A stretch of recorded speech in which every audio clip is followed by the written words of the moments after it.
Good afternoon, good evening, good morning, and welcome people to episode 232 of At Dune the Monkey.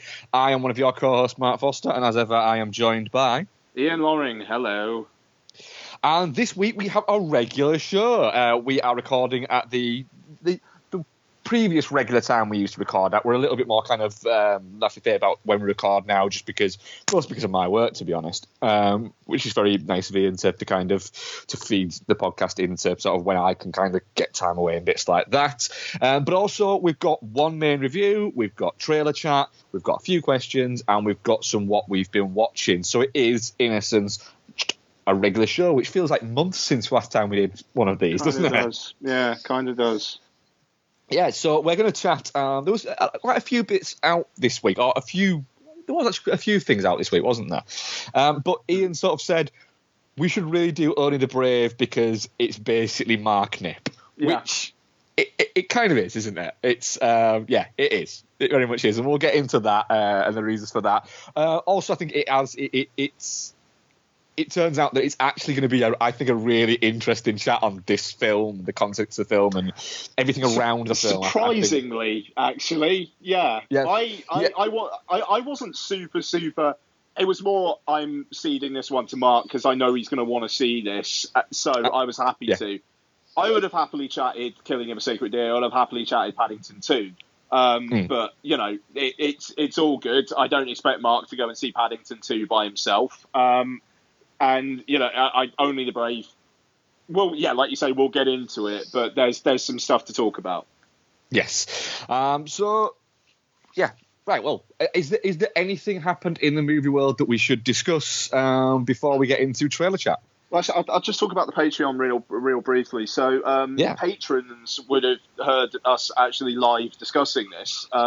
So we're introducing a couple of things to the Patreon. First off, if you subscribe to the Patreon, you'll get the show 2 days early, which I kind of think is only really fair if people are actually paying for the show that they can get it a bit earlier.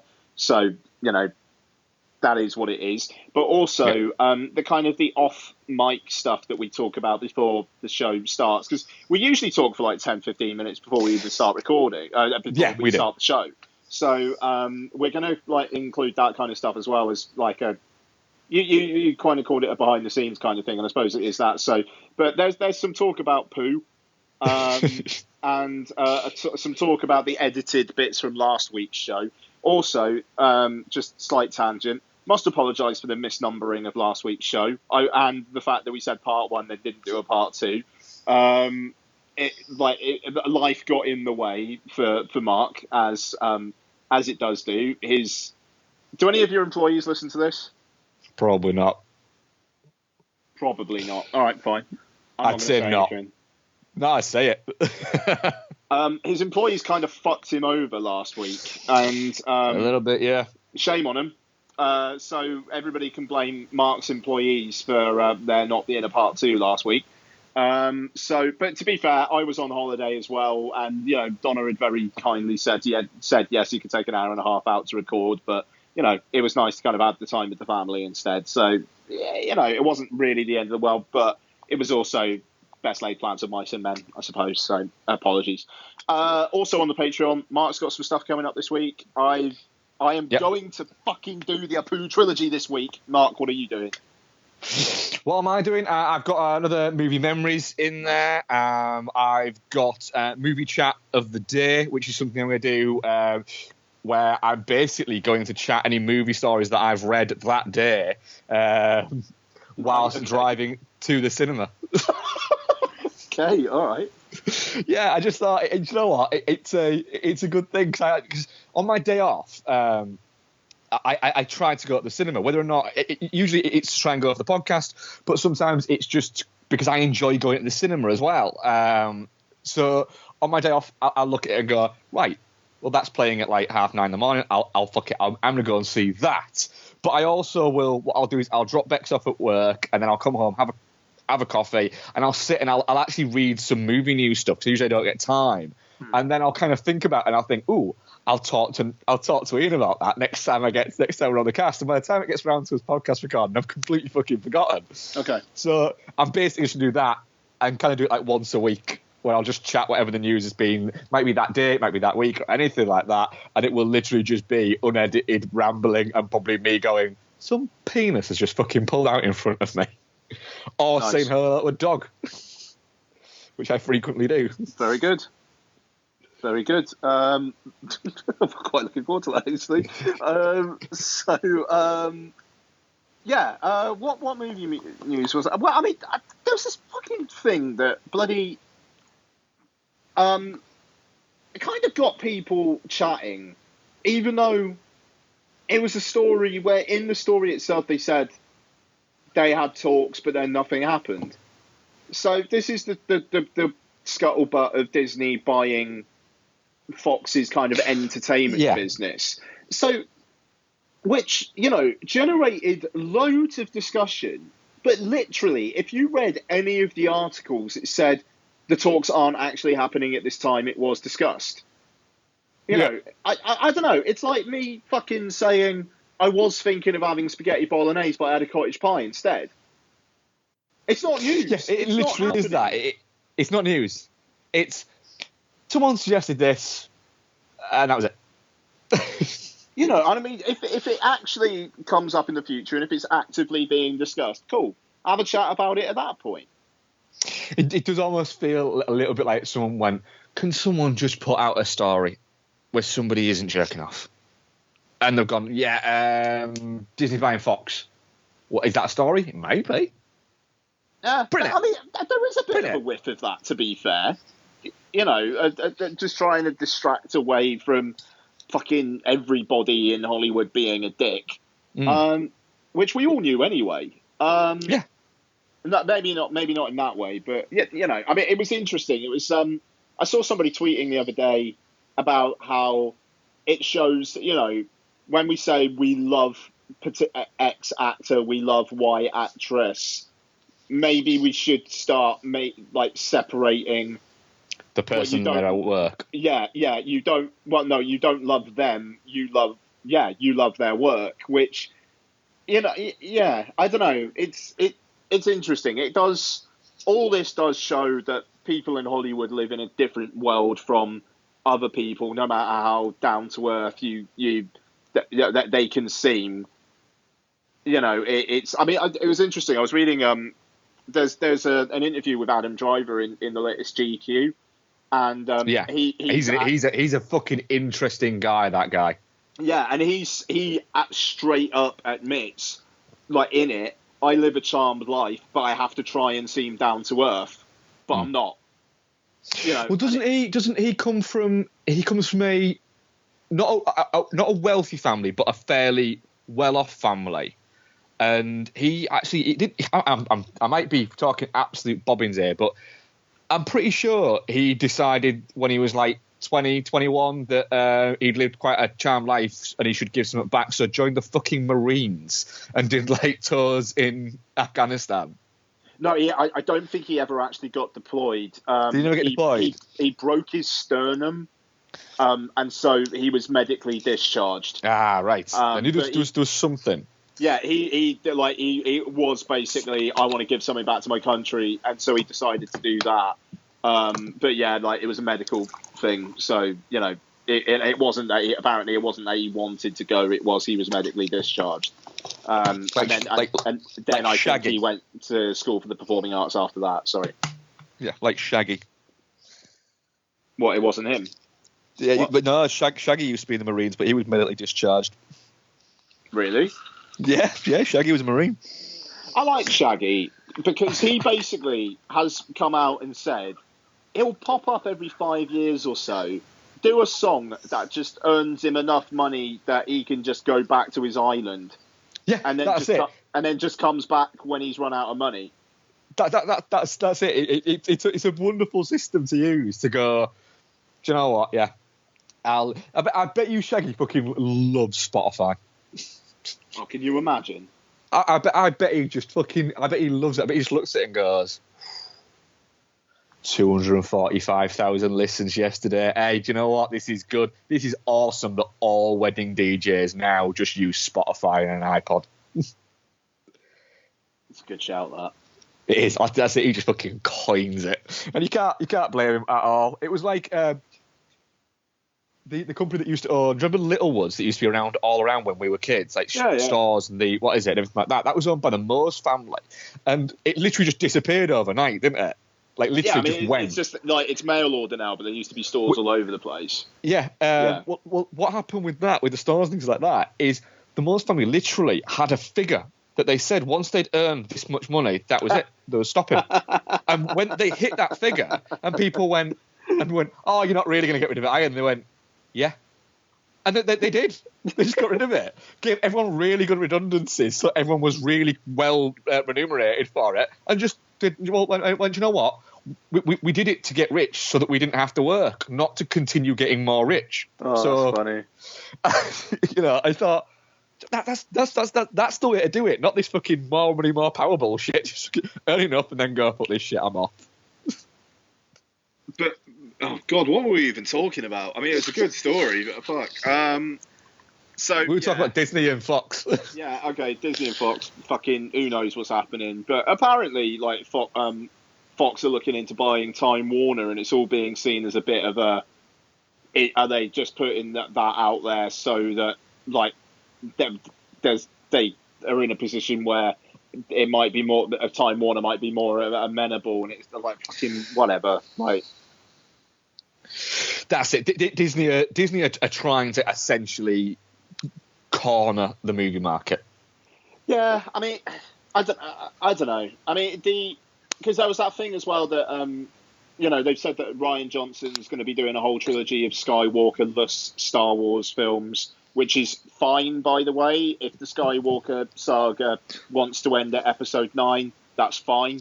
But they were also saying that they're going to be making like a Star Wars TV show exclusively for a Disney streaming service. I mean, that feels a little bit like, right, that's when you're going to put you've put too much on the fucking plane and it's going to start to fucking crash. Well, I mean, the thing is though, I mean, like their streaming service at the moment, Disney Life, we use that at home. It's $4.99 a month, which is, substantially cheaper than Netflix. Not nearly as flexible as Netflix, in fairness. Like, the iPad app has not worked on our iPad for I don't know how long. It was like there was an update and then it just fucking crashes every single time you stick something on. But it's basically all that gets watched through our Apple TV because Lottie just watches it constantly. But the thing is, it's very kiddie in the interface, but it's got a lot of, like, the more kind of, like, grown up in speech marks Disney film kind of Disney and Touchstone films as well. So it's got Touchstone stuff on there as well. Yeah. So like I don't know, like Sweet Home Alabama, Hitchhiker's Guide to the Galaxy are two that come to my straight. John Carter's on there as well, which isn't Touchstone, but it's like more grown up Disney. So I'm assuming they'll be kind of adapting this into their streaming platform. And I was reading an interview. I think it was on Business Insider about this, and Bob Iger, the Disney CEO, was basically saying, he wants to take all this content to their platform and undercut Netflix, and they've got the muscle to do it. So if Disney have got Star Wars, Marvel, Disney properties, if they bought 20th Century Fox's film output as well, fucking hell. And obviously they could buy the rights to stream other things as well. Netflix are really going to have to make some essential original content.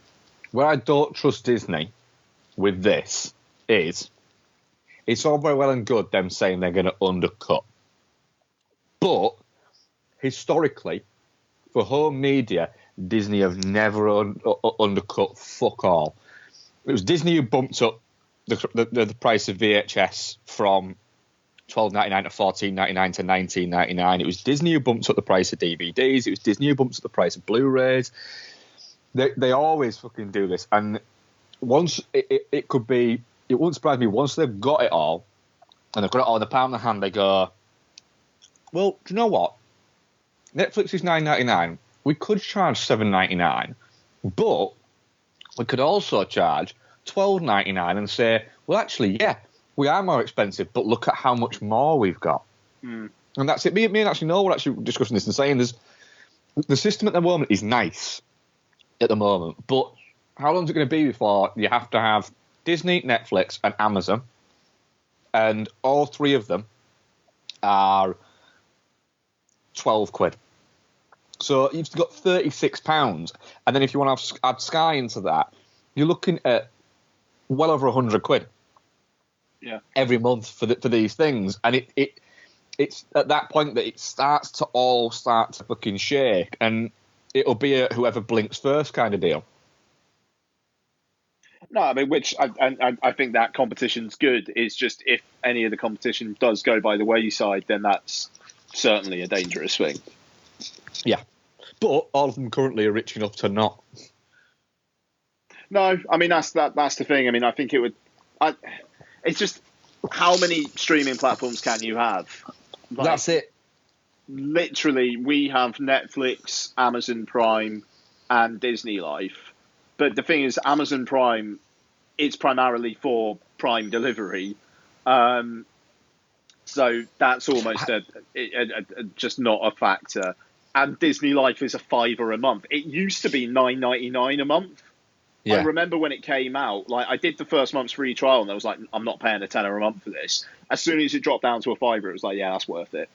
You know, the thing is, I use Prime a lot more for video now, and especially since the app on the PS4 has been updated, and it's a really nice interface now. Oh, okay, that's good to know. Whereas it used to be like shit, but it's a really it's not too dissimilar to the interface it had before, but it just looks a lot crisper and it runs a lot crisper and it looks a lot classier. It feels nicer to use. Whereas the last one, I think we described it as looking a little bit clunky and a little bit tacky. So I actually use that quite a lot now for, what is it? And as soon as it goes onto Apple TV, it'll probably get used as much as Netflix. Supposed to be by the end of the year. But with Netflix as well, I think a sort of a complaint, and it's an absolute bullshit complaint, but it is still a complaint that I have of it occasionally, when I'm scrolling for stuff, is it doesn't get new non-Netflix stuff often enough that's decent. Which part of that is I already watch fucking shitloads, so it probably does. It's just I go, well, I've fucking seen that. It's not that it doesn't get things decent. It doesn't get as much things that I want to watch, which is such a fucking pissy pain in the ass, fucking whiny bitch comment to make. But I'm still going to make it a little bit. But then I opened it a minute ago and looked at it, and they've added a lot of new stuff this week in the past few days. And I looked at it and went, all right, well, you know, I can get on board with some of these things. You know, they've added Major League, La La Land's gone on there, Ace Ventura's gone on there. And these aren't amazing films, but I'm looking at going, do you know what? I will watch that. Yeah, no, quite. I mean, it just... Netflix's algorithms are really fucking weird, though, because, I mean, like, at the moment, I've just opened up the Netflix app on my phone, and the thing that it's spotlighting is Blazing Transfer Student Season 1, which it's apparently some sort of Japanese... Well, yeah, I see that. Yeah, that's second in my, what is it? My thing that's across the top is Lady Dynamite, which I Season 2, I don't give a shit. But what else? But also as well, there should be written into the Netflix algorithm that the same film can't crop up in more than 3 of their little breakdown things. Oh, because you can scroll through something and go, right, for a start off, that's not an action-adventure. Why is it in action-adventure, comedy, thrillers, and films with a strong female lead? Why is it in all of those categories? No, quite. The thing is, what we need, right, in the US, what a fucking tangent this is. In the US, Apple have an app called TV, where as long as the content provider like kind of signs in for it, essentially you can search any piece of content through this Apple TV app, and it will let you essentially play it, whether it's on Netflix, Hulu, fucking cable provider, whatever in the US. It's not in the UK yet. It's supposed to be over here soon. I fucking need that just so I can have one interface that I go to. I've got my Prime subscription. I've got my Disney Life subscription. I've got my fucking iTunes movies. I've got my Netflix subscription. I can just go, right, find me this. And it just says, yeah, just play it.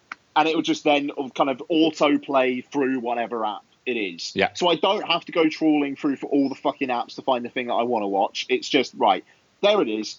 Can I stream it? Do I have to fucking rent it? Is it just not available? And that's the thing. This ecosystem of competing apps makes it fucking so... And first world problem, but the first world is where we live. Yeah. Just having to fucking go through all the different apps, such a pain in the arse. And you know, and I don't know.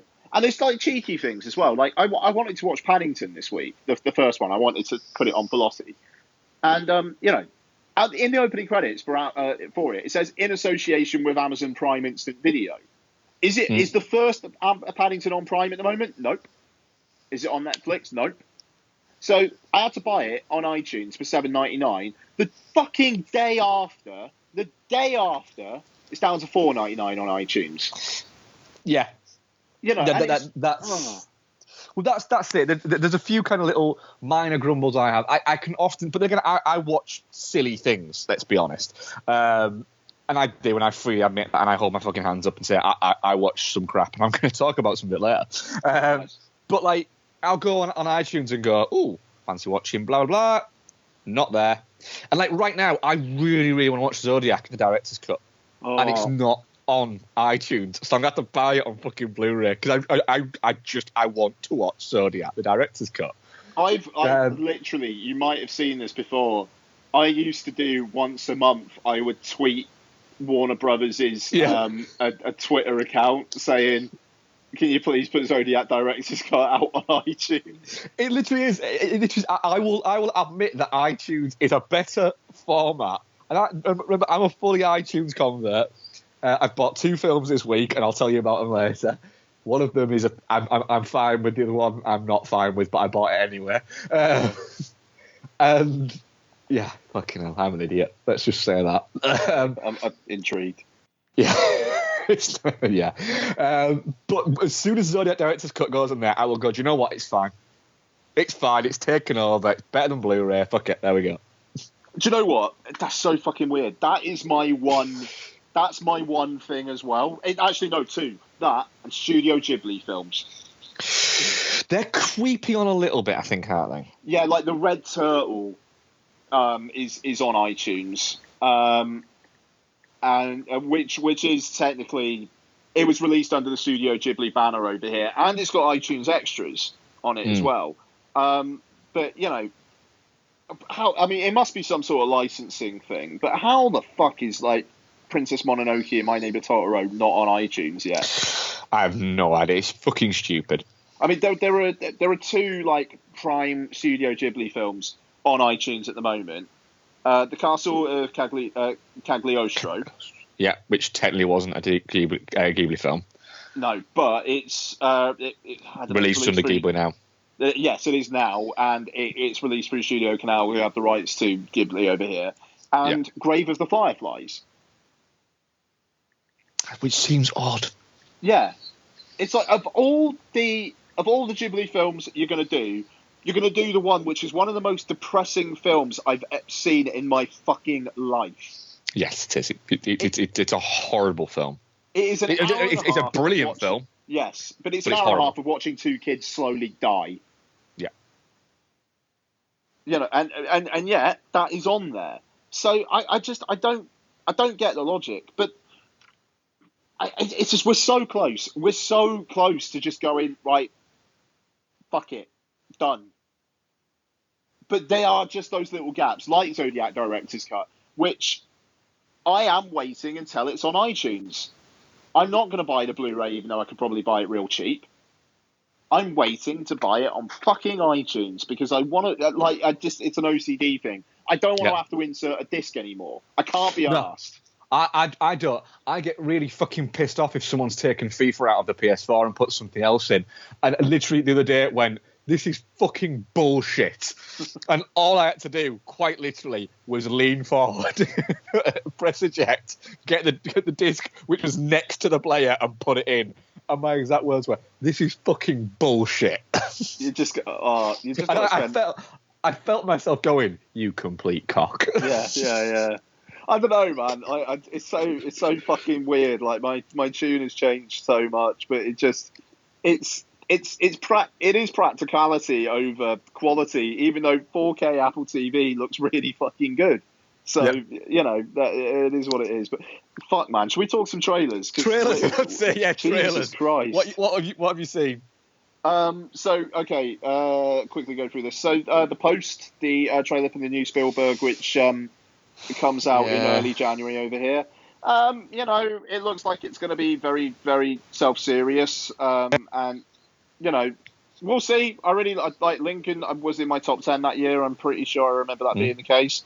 And, I'm certainly ready for this to be in that as well. If that film works enough, it does seem very worthy.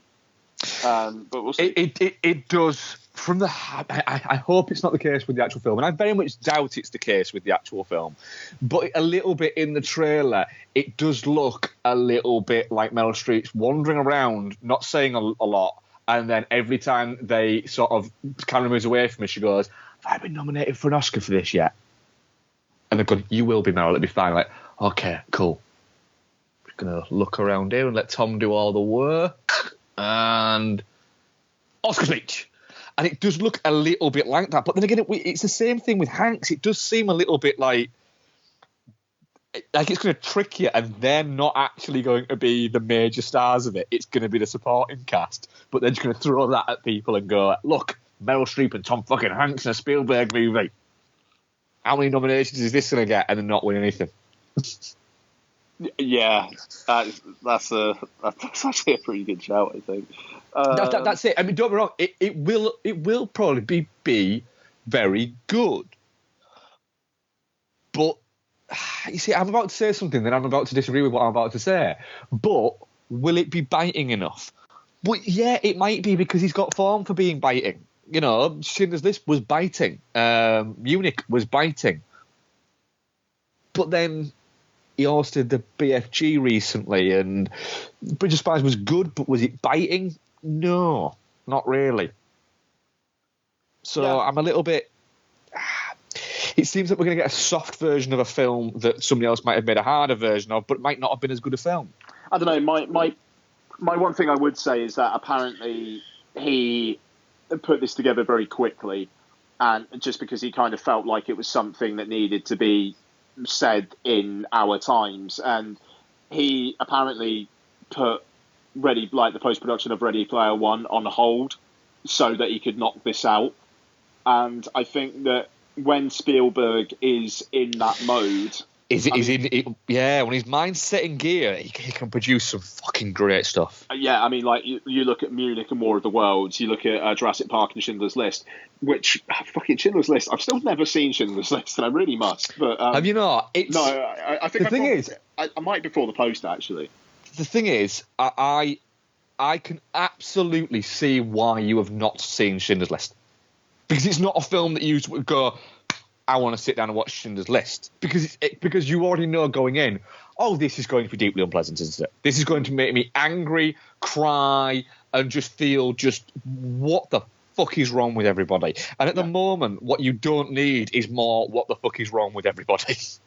Yeah, no, I mean, I do wonder if I don't know, if it's a message that we just need to fucking grit our teeth and bear with at the moment. So yeah, I mean, I think I might before the Post. There's a lot of Spielberg I want to rewatch. There's a lot of Spielberg I haven't seen as well, and it is, The Colour Purple I've never seen, Amistad I've never seen. So Amistad's good but not great. Yeah, Amistad puts me off. Feels like a film where he started making it and then halfway through it went, I don't really know what I'm making. But I mean, with the Post though, I mean, it kind of feels like it's like energized Spielberg. Yeah. And, the thing is, I mean, like I say, Lincoln, I thought, I think I'll rewatch Lincoln as well. Lincoln is a terrific film. It is. And so, we'll see how we go there. So I also watched the trailer for I, Tonya. Yeah. And it looks interesting. It looks interesting. I didn't think it was going to be that much of a comedy, though. Yeah, I mean, like I was listening to a podcast last week where they were talking about I, Tonya, and some of them were saying that it's fantastic and Margot Robbie should be in serious contention for the Oscar. And then there was one of them saying it basically takes the piss out of flyover state people, and then in the last 20 minutes says, oh, but they're actually good people. And I very much do worry about the laughing at those people aspect of the film. Yeah. So, we'll see. But, I mean, Margot Robbie, like, the physical transformation she's done in that for it, fair fucking play to her. Absolutely, yeah. So, but yeah, we'll see. Okay, 50 Shades Freed. Oh, fucking yes! So, barely looks like it's got a plot. Yep. You know what? It's a 2.5 minute trailer, and how messy is it? I know. Imagine what the film's going to be like. I know. It's going to be fucking spectacular. It's 3 films thrown together as one. And I don't mean like the 3 films that they've already made. I mean that one film looks like it's 3 different films that just have the same cast. Yep. Yeah. I can't wait. I genuinely can't wait. I'm going to be there again for the 3rd film running, first fucking showing in York, and I'm going to make more people feel uncomfortable by going, you all right? to groups of just large groups of women in their mid-40s and me going, we got this, innit? Yeah, that's how we do. Yeah. New trailer for The Disaster Artist, which looks fantastic, but there you go. It's out in a few weeks. I'm really glad that's out before Christmas. Yeah, I want that to just kind of... I just want to see it now. Yeah, totally.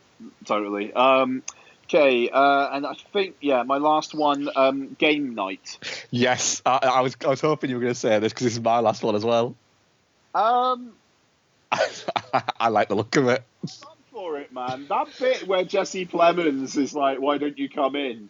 And then he just disappears away into the darkness. Like, I don't know. I'm up for that. I mean, basically, what looks like a comedic version of the game.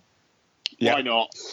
Well, the thing is, there's a bit in it where somebody mentions Rachel McAdams having a nice ass. Oh, yeah. And I was watching the trailer with Becky, and I went, to be fair, she was like a cracking ass. And Becky just kind of looked at me, and I was like, shit, I said that out loud.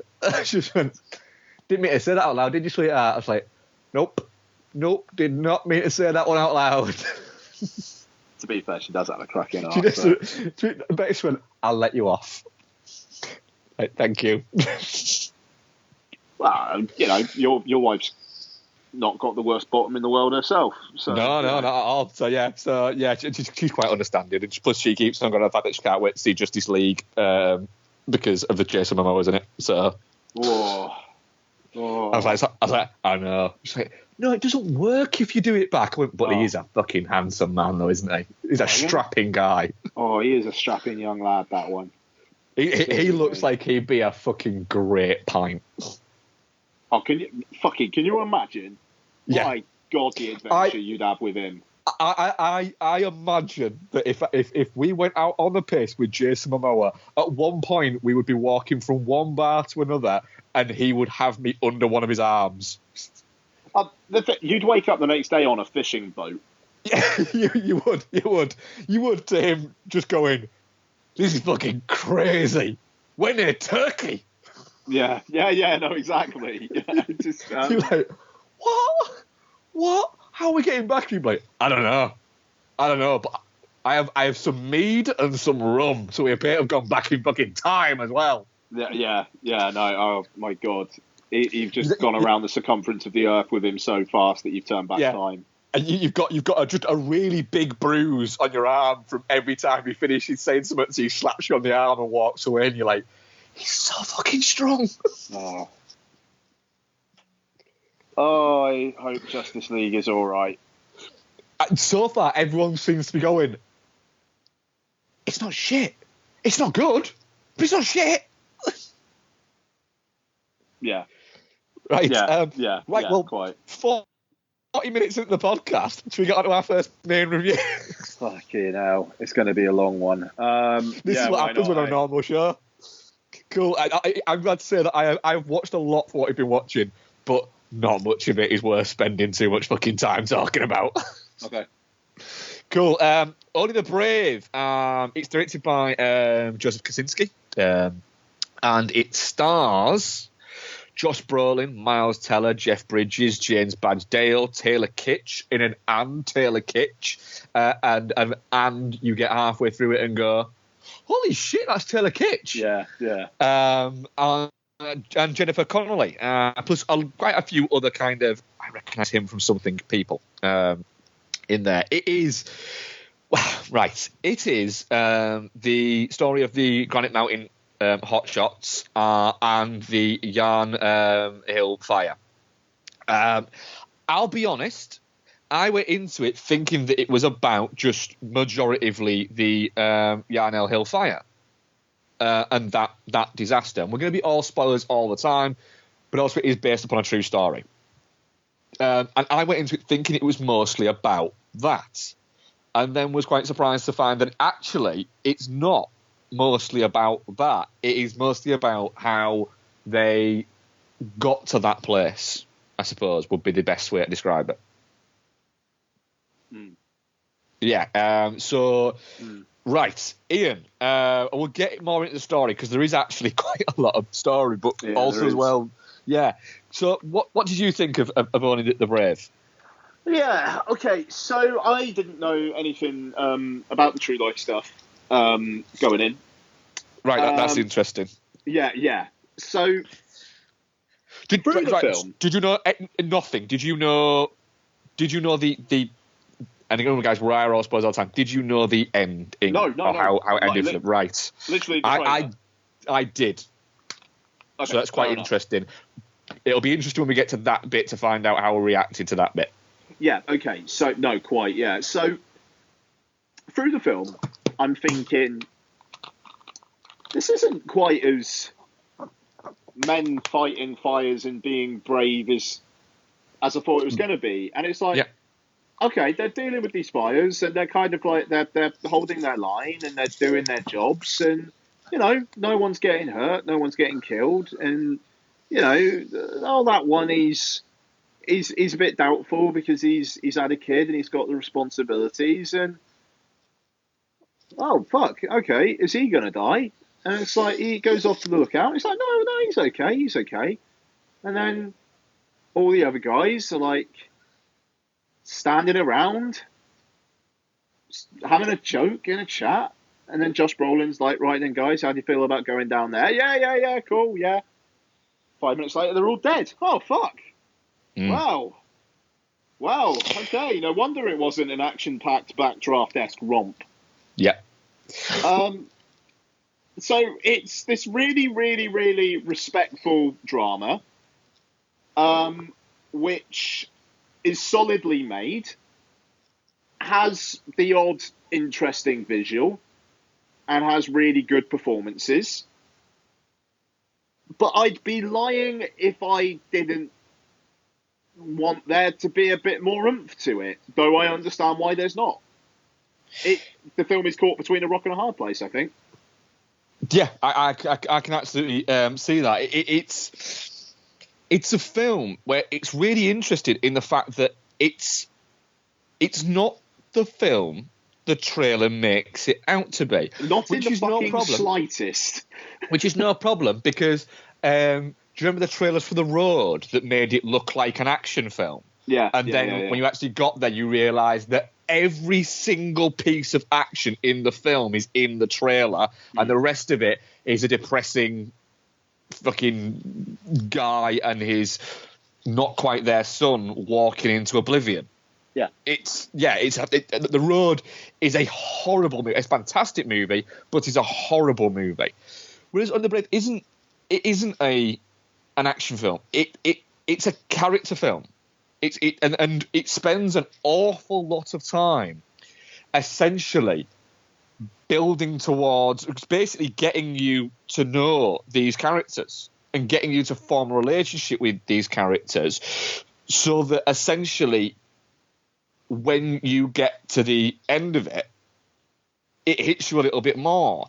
And like I say, I knew about the story, and so I knew what happened.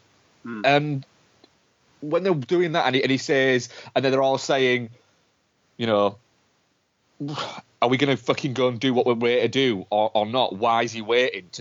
The people saying to James Badgedale, the other hotshots saying to James Badgedale that, and Josh Brolin's sort of looking at going, right, let's go, come down here. And they're walking into it, and they're going under all the blankets, and I'm there thinking, fuck, shit.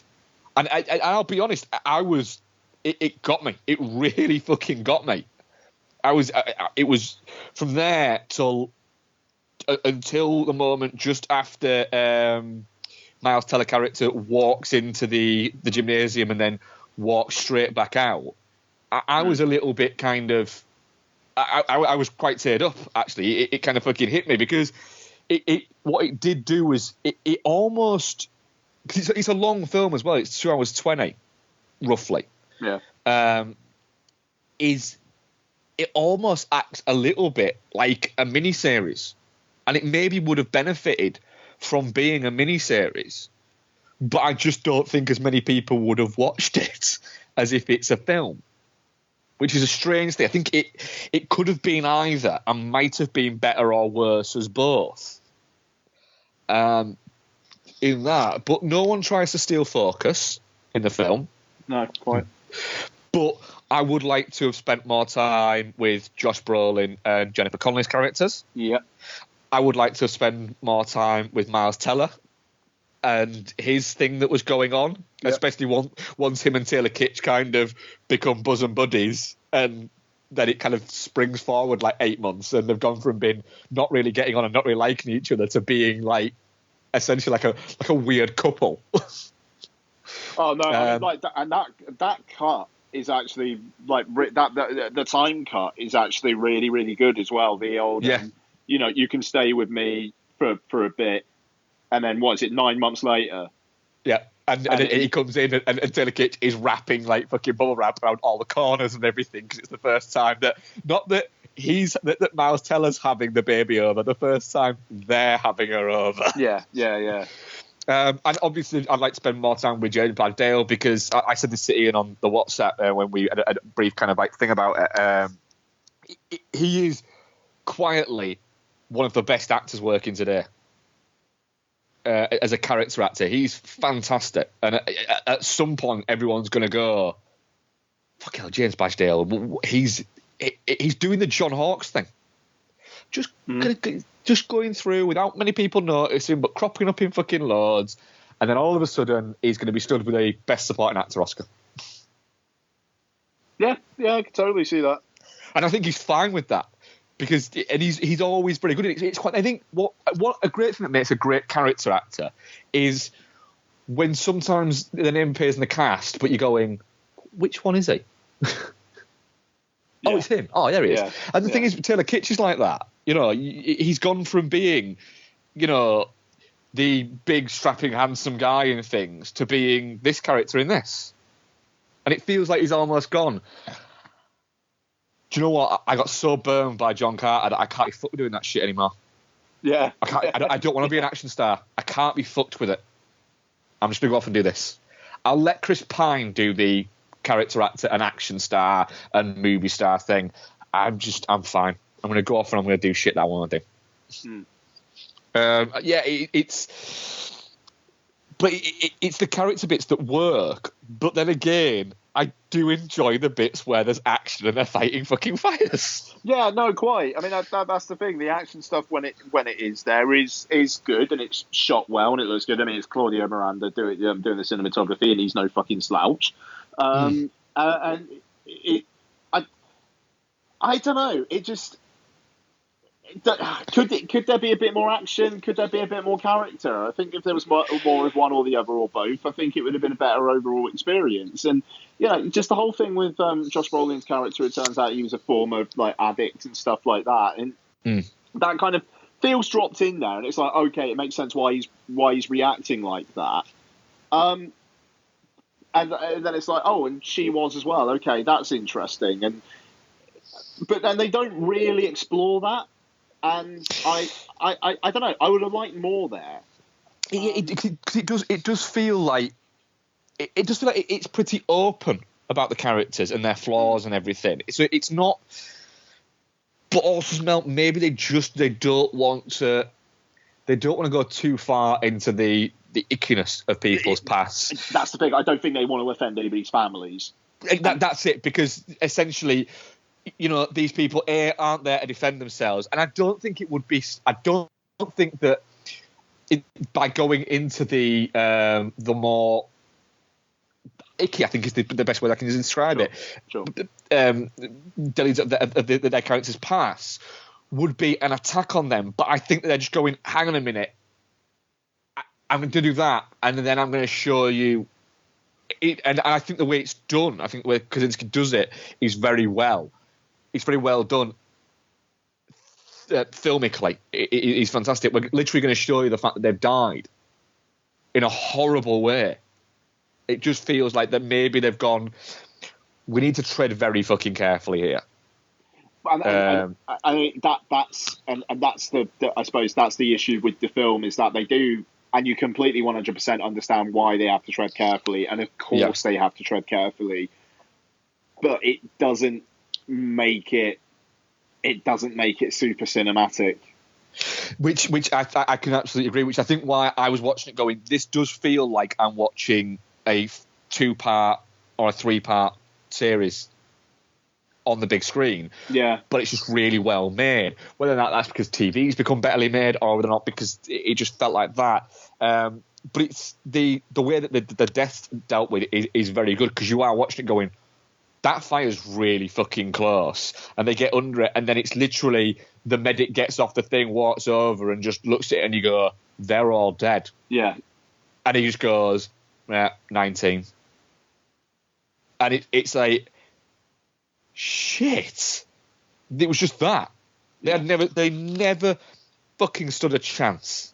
And just like I mean, like I said earlier, there are some interesting images here, and just him coming upon them, and it doesn't focus in on them or anything. It's like them, quite in the back, almost in the background, with the just fucking charred remnants of the area around them, and you don't need to go close up. It just that area is just fucking devastated. Ain't no one getting out of that.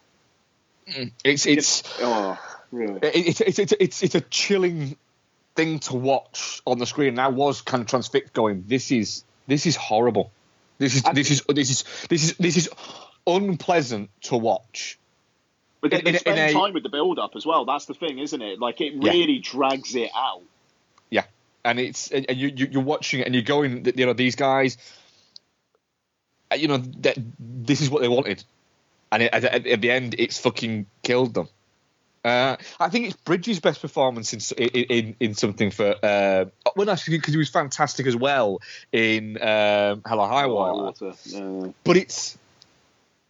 I like the fact that he wasn't doing the old man Jeff Bridges voice that he's done since True Grit.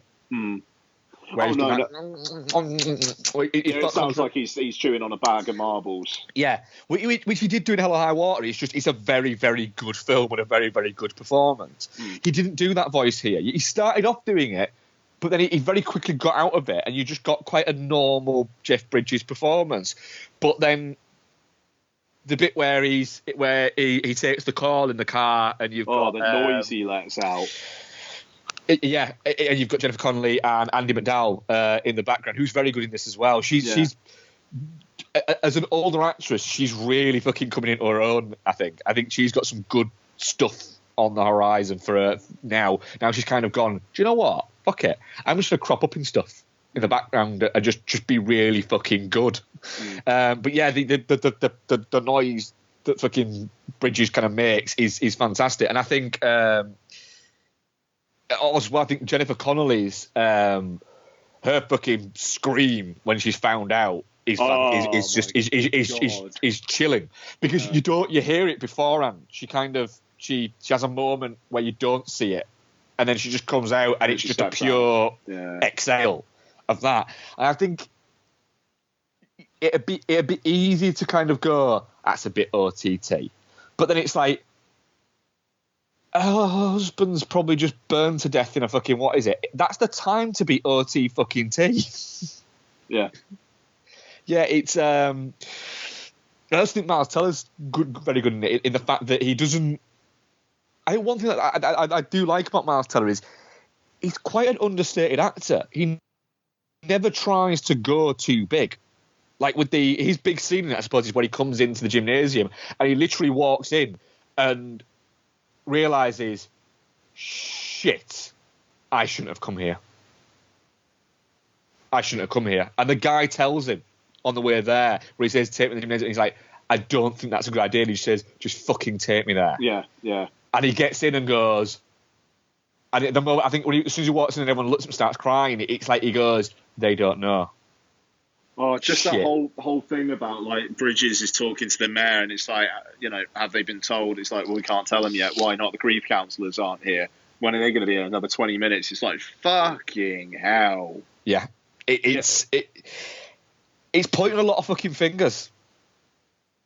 This film, without overtly pointing them, it's kind of going, look, these guys don't get paid a lot. They're fucking blue collar workers. They're blue collar workers, and they're going to.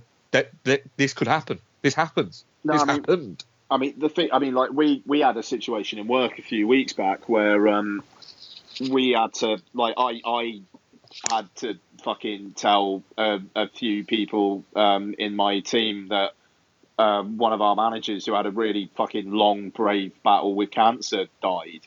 And, it just, like, it was so fucking weird in work because we were taking people off a team at a time. So people just didn't know what was going on, and people were wanting to know. And the whole kind of, and then Chinese whispers started going around. It was like, look, we can't talk about it, blah, blah, blah. And it just, having to deal with that situation professionally is hard. And, it's not something you're particularly trained for, and you just have to deal with it. God fucking knows how a situation like that personally, like with people, like with friends and family, like it must be. I mean, like I only knew this a lovely guy. I only knew him like professionally. There were quite a few, like a couple of people I had to tell knew him personally. And so, like with this situation, just that whole, how you deal with that and the not knowing and the like whispering going around, and it, like that moment really struck me. And that's the thing. It all feels very real. It feels authentic, this film. Yeah. I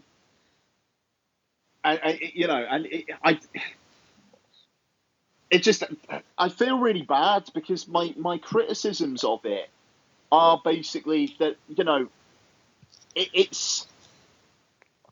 it's not really a piece of cinematic entertainment. And I think maybe it's because the trailer sells it that it is. But the thing is, I think that all your criticisms of it are perfectly fair.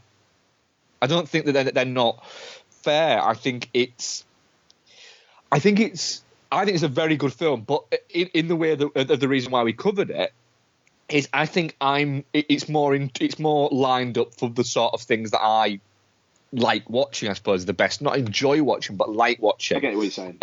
Into that, whereas it's not as much to you. And you, from what I've seen, everything like that, you did enjoy it, but there's a few but it didn't quite, and I can absolutely see that it doesn't quite become an action film, but it teeters on the edge of becoming an action film. But it's not outright drama, but it teeters on the edge of becoming a drama. And the thing is, I think because everybody involved it's a very high caliber crew and it's a very high caliber cast, they managed to make it a very good film.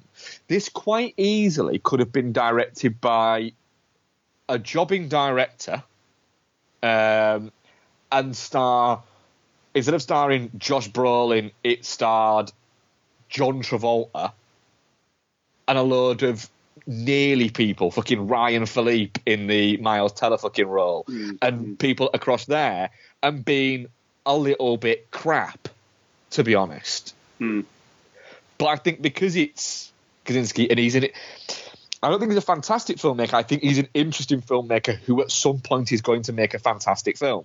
I mean, I like that he's pushed himself with this. You know, I mean, it's after Tron Legacy and Oblivion, it's a real departure.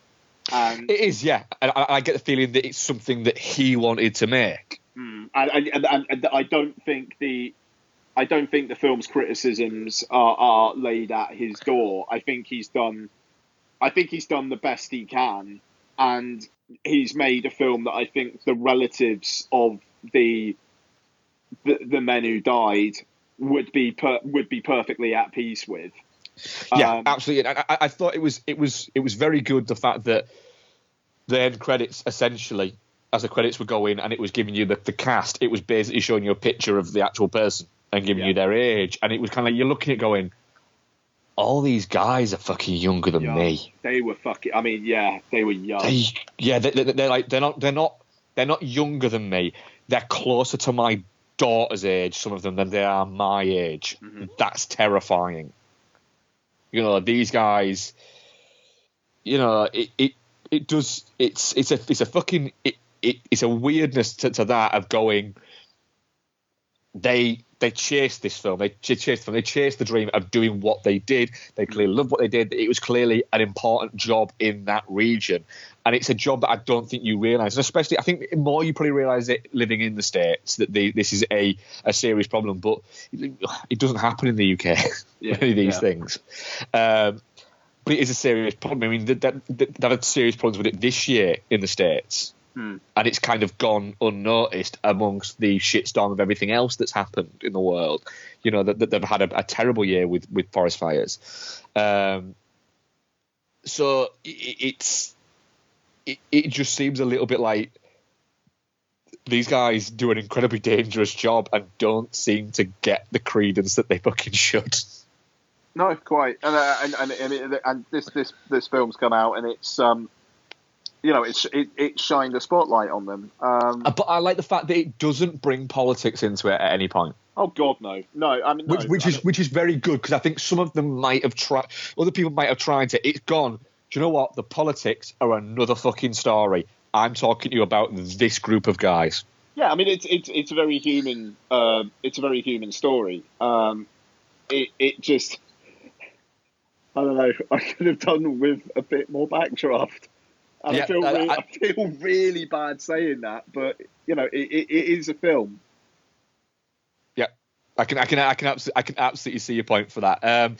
Weirdly, I mean, not a lot of. I'm definitely not shit on it. No, so am I. I mean, that's the thing. I'm definitely not shit. It's a good film. It is a recommendation. The trailer did sell something else, and if I'd known it was going to be a more somber piece going in, I think I don't know. I think I would have connected with it better. Yeah. Which weirdly, it might end up being a better rewatch for you at home. Yeah, maybe. Yeah, I mean, to be fair, I think it's too long for one to be that. I don't know. Just very quickly, I kind of wish they took the whole rattlesnake thing out. I understand why it's there. It's a bit of character. It's a bit of comedy as well. It's also 10 minutes in a film that's also already well over 2 hours. Yeah. Yeah. But the thing is, I could see there being a near 3 hour cut of this movie existing. Which, if there was a director's cut, I'd give it a go. I would. Yeah. So our poll, definitely not shit, 100%. How many votes? 4. Okay, all right. Not a lot of people saw this movie, I'm guessing. No, I mean, to be fair, I went to a 7:10 on a Saturday night screening, and there were maybe about a dozen people in there. I went to a midday screening, and there was maybe 5 or 6 people there. Yeah, I mean, $38 million budget, which is actually, I don't know, like that's quite impressive. Just for the amount of fiery type stuff they have to do. And it's done 17 million in the US, about 1 million worldwide. So probably going to lose money, which I feel bad for it for. But I get the feeling that it's probably going to lose money, but it's one of those that the studio's gone, do you know what? We're probably going to lose money on this, but we'll lose money at the box office, but that will get a shitload of that. That's going to be that could cover for that. Will be Father's Day fucking presents. Oh God, it will. And it'll do real well on streaming as well. You know, absolutely, yeah. And so they'll take that into account. I don't think the film will end up losing money. It'll be like the A-Team thing, where everyone constantly says about the A-Team to Joe Carnahan, it's a shame the A-Team didn't make money, and he goes, the A-Team made fuckloads of money. It just didn't make that much at the box office. Do you know what the number one film for the fire or firefighter genre, the number one grossing US film as quoted by Box Office Mojo is? About firefighters? Yeah. Towering Inferno? Actually, that's not even on here. Is it not? Fucking should be, but I made shitloads of money. Yeah. I'd say Backdraft, but that seems like it'd be too obvious. It's number 2. World Trade Center.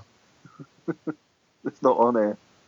It says fire/firefighter 1980 to present, in fairness. 1980. All right. Well, Towering Inferno was before 1980. Yeah. What? Go on. I now pronounce you Chuck and Larry. Wow. That's well, technically, it does. Yeah, it does have. It is about a firefighter. That's funny. Wow. I own that on DVD. Of course you do. Yeah, of course I do. Because I'm an idiot. Very good. Right, Ian, what have you been watching this past kind of 10 days or so since we last recorded? Okay, so I've got 6 overall, so I'll do 3 now and then break for your good self. Because I've got 9. Oh, very good. Fucking hell. Yeah, I know. So, okay, what's to start with? I'll warm up with Vertical Limit. Vertical Limit. Which, first time watch, actually. A film that builds to you going, what? Is that it? Oh my God! Thank you. Right? Yeah. No. Yeah. It's like they go. It's like a big band going. Seriously, when it came up saying directed by Martin Campbell, I was like, oh, just skip 10 minutes. Yeah. So I watched this on the plane back from the Canaries. It's such a plane movie. Yeah, no, it actually worked really well as a plane movie. In fairness, now it made me laugh as well because I was watching it and then Donna said something and I was like, I paused it and she was like, "Are you watching Vertical Limit?" I was like, "How the fuck did you know that?" And, I thought it was like the shot of the film, and she was like, "Says it on your phone." And I was like, oh, yeah, all right. Anyway, directed by Martin Campbell, starring Chris O'Donnell in his prime, Robin Tunney in her prime. Yeah. This is a fucking late 90s, early noughties cast if ever there was one. It fucking is, isn't it? And Ben Mendelsohn as the Australian comic relief. God, yeah. Which I spent his first couple of scenes, I was like, my head was going, that's Ben Mendelsohn, and my heart was going, no, it's not. He's only ever a bad guy, and this was 10 years before he was around. But no, it's Ben Mendelsohn, and he's really good in it. He's really funny. So, fucking story. First 5 minutes, Chris O'Donnell and sister. Chris O'Donnell sacrifices father's life to save him and his sister on father's instruction. Basically sets up then that the sister doesn't want to talk to him because he kind of blames him for the father's death. She's now like a famous explorer type person, and she's going to scale the K2, is it? K2, yeah, I think it is. Yeah, I'm sure it is. Yeah, cool. Along with Bill Paxton, who K2, Bill Paxton, who's this rich guy who, wouldn't you know, it turns out to be a bit fucking devious. And shit goes wrong. Chris O'Donnell has to go and help them with the help of Ben Mendelsohn and Alexander Siddig and Scott Glenn. Scott Glenn, sorry. Yeah, and a bit of hiccups there, sorry. And a few others. And yeah, it's a film that spends the first hour of its 2-hour runtime just setting everything up. Like, literally the first hour is setting up the characters, people going up the mountain, and then them setting off to go and save them. And then the film seems to artificially extend its running time with the fucking weirdest... I don't know whether you remember this or not, but the realisation about 2/3 of the way into the film that the nitroglycerin they've been carrying reacts to the sun. Despite the fact that they've been carrying it for a good long while now, and you'd think they'd know that nitroglycerin reacts to the sun, somehow they've not had the nitroglycerin out in the sun at all up to this point. And then as soon as they find that out, there are a ton of situations where the nitroglycerin gets exposed to the sun. Yeah. Just the most fucking ludicrous plotting. Just retarded. All the while, Bill Paxton's basically fucking being like Michael Biehn in The Abyss, except like on purpose. You know, he's getting the bends in a cave. He literally is willing himself to get the bends. No, he kind of is though, isn't he? It's like, I really want the excuse to just go mad. Yeah. And this Dex stuff, this magical Dex stuff that seems to be able to stop dying. Yeah, so, and then at the end, they kind of save them. There's a little bit of action. You think there's going to be like a pickaxe fight at one point, and then that doesn't happen. Yeah. And then Chris O'Donnell is with his sister. His sister's in bed. Ever so slightly kind of love interest woman comes in, gives him a kiss, which was really fucking weird. Yeah. And then the film ends. Yeah. Bill Paxton doesn't seem to get any fucking comeuppance. Nope. Despite the fact that he's directly responsible for the deaths of multiple people, there's nothing. His last scene is basically him getting saved. And it ends. It's a bizarre film, is Vertical Limit, but the action when it comes is decent. I quite like the cast of characters. Chris O'Donnell's bland as shit, but the people around him aren't as bland. The reason why Chris O'Donnell is now just on, like, whatever it is that he's on, some TV show that's been very successful, and it's one of those TV shows that's on during the afternoon and has run for, like, 11 fucking series. Yeah. The reason why he's on that is he has no charisma to be a movie star. Yeah.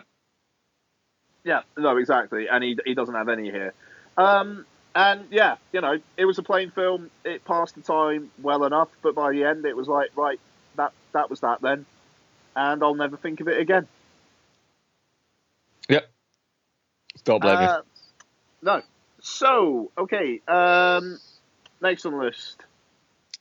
Yeah, okay. I'll talk about the Killing of a Sacred Deer at this point then. So, Yorgos Lanthimos' film, which I had not even seen the trailer for going in. Didn't really know anything about it, to be honest. And I kind of think that's a good way of going about it, really. So I don't want to say that much. Basically, Colin Farrell's a doctor. He's got a wife played by Nicole Kidman. He's got a couple of kids. And he's having these kind of strange encounters with this, like, kind of like late teens lad played by Barry Keoghan, who was in Dunkirk. Yes. And through the course of the film, you understand why he's having these encounters with this boy, well, this young man. And then something happens. Barry Keoghan has a conversation with Colin Farrell and basically warns him of some stuff that is going to happen. And then the stuff starts happening. And it's fucking mental. It is the most pitch, dead of night black comedies you'll ever see. It is a pretty strong, at times, psychological horror film. And I'm really, really liking the sound of this now. Oh, and it's got a score which is genuinely unnerving. There is a sound cue in this film which is one of the best jump scares I've ever fucking seen. But it makes sense. Contextually, it makes sense. Yeah.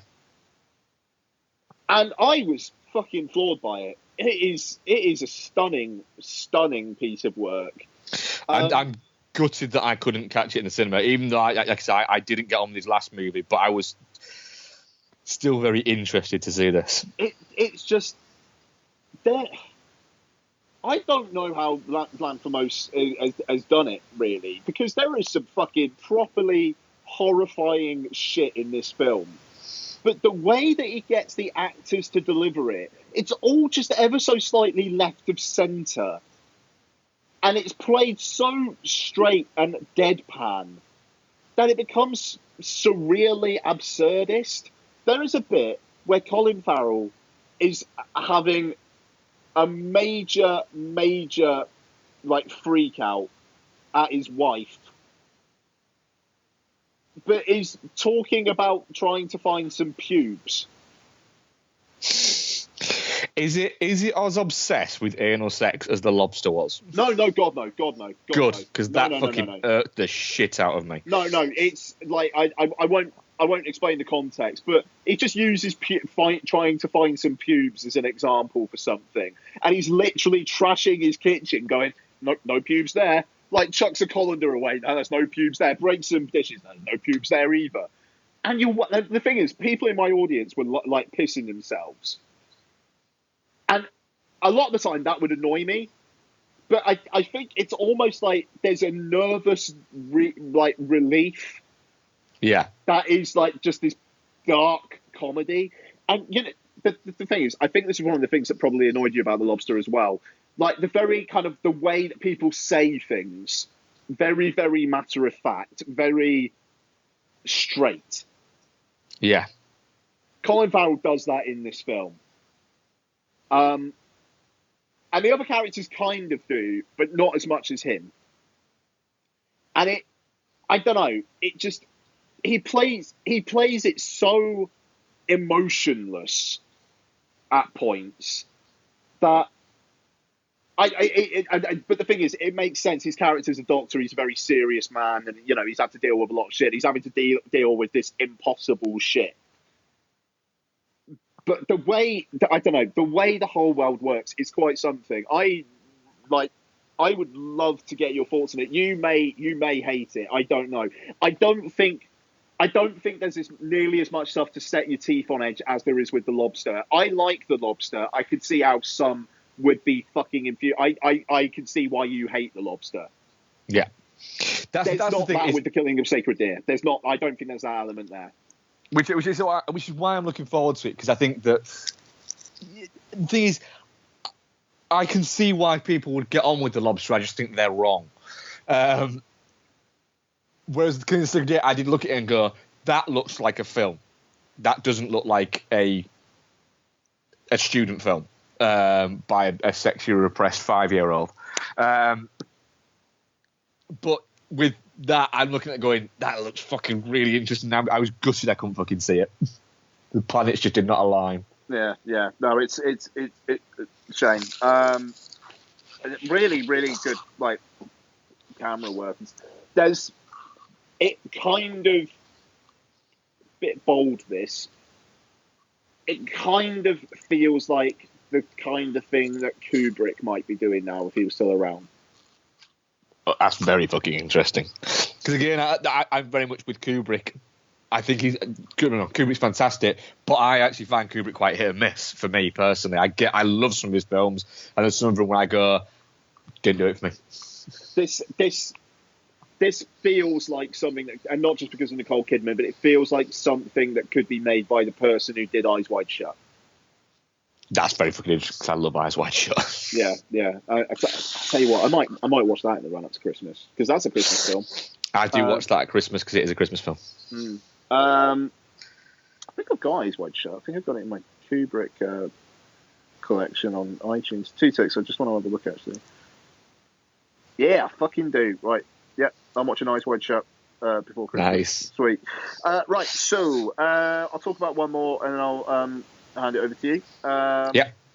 What should I finish with for now? Kung Fu Yoga. So, Kung Fu Yoga. This is on Netflix. So, I watched this because the poster for this on Netflix is Jackie Chan in a car being chased with a lion in the car. And Jackie Chan plays a character called Professor Jack Chan, which characters in the film just shout at him Jackie through the course of it.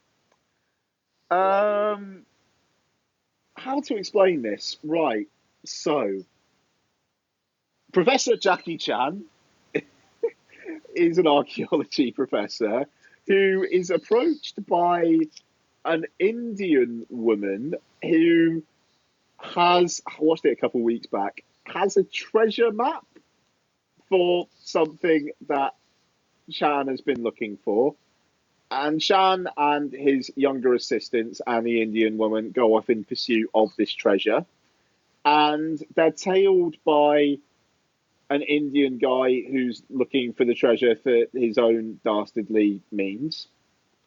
And there is a sequence in this film in Dubai where Jackie Chan is trying to chase another character, jumps into a car and starts driving, or a van, and there's a lion in the back. And literally, there is an entire car chase where Jackie Chan is driving with a lion in the back of the car, and he's trying not to piss off the lion. And the lion, the lion's just bouncing around all over the place in the back of this fucking van. And how long is this film? It's about 2 hours. Fucking hell. Actually, no, sorry, forgive me. The full version is 2 hours, 10 minutes. The version on Netflix is 1 hour 45. So, it's kind of, yeah, sure, cut 20 minutes out. Why the fuck not? And at the end of the scene, Jackie Chan gets out of the van. The lion gets out of the van. Literally, the lion gets out of the van in a street in Dubai, throws up, and then goes to sleep. And then he discovers that the lion's name was Little Jackie. And this sounds like such a fucking weird movie. The thing is, right, there are multiple scenes where there's 4 different languages being spoken at different characters over the course of the scene. But just everything's fucking subtitled because why not? Spoiler alert for the end of the film. At the end of the film, Jackie Chan and the bad guy decide to put aside their differences because they now both respect history. And then there is a Bollywood dance sequence led by Jackie Chan where all the characters in the film come back into it and dance. I have no idea what Kung Fu Yoga is, but I enjoyed my time with it immensely. It did very well in China. I'm not surprised. It's mental. It's Professor Jackie Chan. It made like $270 million or something like that in the US, in China. Good for it. I mean, it looks like it cost a tenner, but fucking $65 million it cost. Nah, yeah, all right, fine. But I had a thoroughly good time with this. I really enjoyed it. The action's fun, the plot's mental, but you're always engaged. You just want to see what the fuck's going to happen next, really. And I'd watch it again. Fair enough. I will give that a go at some point. With some drinks, it would be incredible. Yeah. I'm going to give that a go at some point, certainly. Yeah, thoroughly entertained for every single fucking second, Mark. Like it a treat, a fucking retarded treat. Over to you, sir. Cool. Right, I'll do. A lot of these are rewatches because, let's say, I've had a very tough work week schedule, so there is that. But when I've got that, I still want to watch movies, but I kind of want to watch something where if I fall asleep 20 minutes into it, it doesn't fucking matter. Luckily, I didn't fall asleep 20 minutes into any of these movies, but there we go. I also watched a couple of these while I was babysitting the other night for a friend's 18-month-old, so it was basically whatever was on TV, and I happened to watch Premium Rush, which David Kett film, which I love Premium Rush. I think it's great. I'm fairly certain I own Premium Rush on iTunes because I bought it one day because it was only like $4.99. Let me double check to see if I'm actually fibbing there or if I'm telling the truth. Yep, I've got Premium Rush on iTunes. Sweet. So yeah, I thoroughly enjoy Premium Rush. It's a really good time film. It's a lot of fun. It feels like the sort of film that you'd watch that would be on a Saturday morning on Channel 4 at like 11 o'clock. I'm going to rattle through some of these because I'm rewatching and I'm sure I've spoken about that on the podcast before. Also rewatched The Running Man. Yes. I love The Running Man. Yeah. I watch this. It's a film that when I'm just tired and I just need to watch something, I'll happily get into watching this. It's such a fun film. It's peak Schwarzenegger. Oh my god, yes. Yeah. That's a treat. Also, we watched Pacific Rim, which made me a little bit kind of like, the new one looks so shit. Yeah. It looks so shit, and it might. Hopefully, it'll be great, and I'll be wrong and everything like that. But it's just we go from this to a straight to DVD version that's going to be released in cinemas. Yep. Which is what it looks like. Pacific Rim's a really, really entertaining movie. I don't care what people say. Not Charlie Hunnam. But I think he works in the movie. Yeah. I think he works in the context of the movie. I just think that I think Pacific Rim kind of like suffer from the fact that I don't think people knew what they were going to watch. I think Guillermo del Toro knew what he was making. Yeah. I think he's very proud of what he's made, and I think it's a movie made for 11-year-olds to watch in their pajamas, sat on a sofa on a Sunday morning. And the problem is, the people who went to see it, who thought it was a movie for them, were people in their mid to late 20s, early 30s, who will wear nerd T-shirts to prove how much of a nerd they are. And they went, well, I don't get it. Why is it this? Why is it this? Well, I don't like it. Why? Because it didn't make a lot of money. What? I don't make sense. It did, actually, by the way.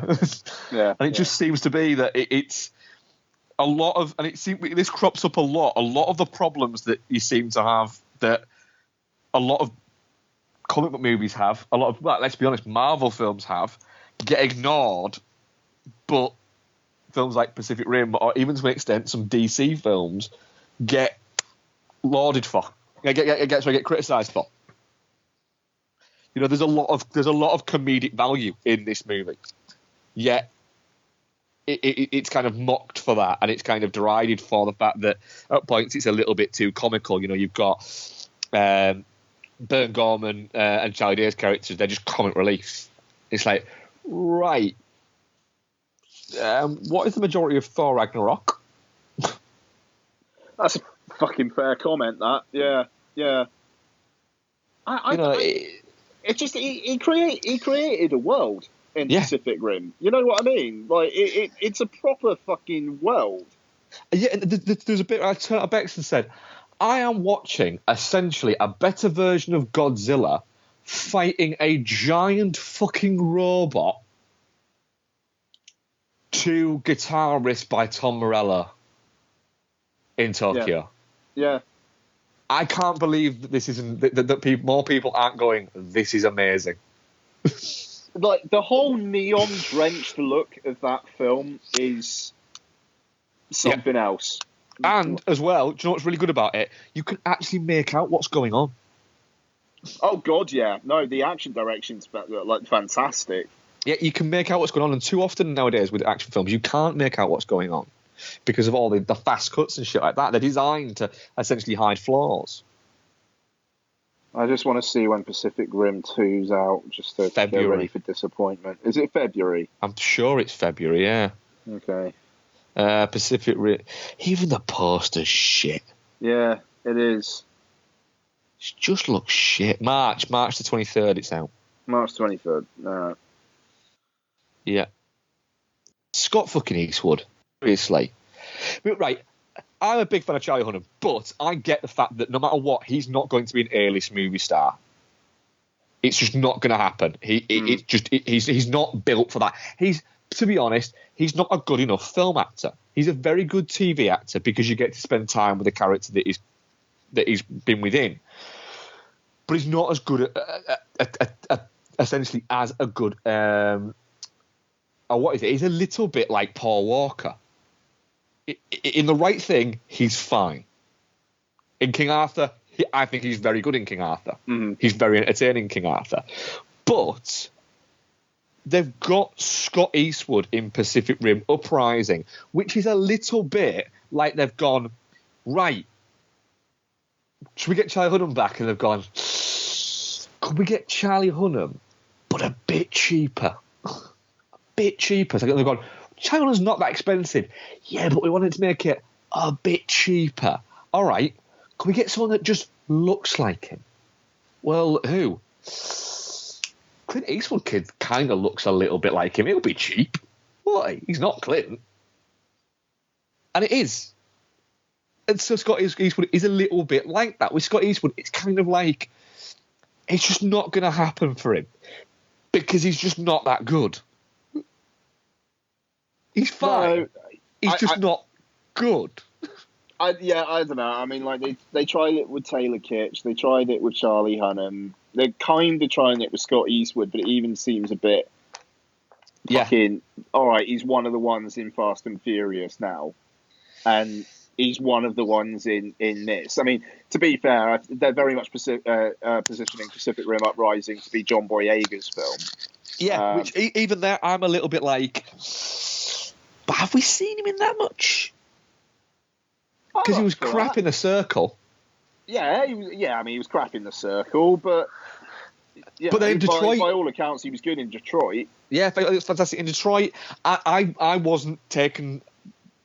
I thought he was the weakest point of Star Wars, whatever it's called again.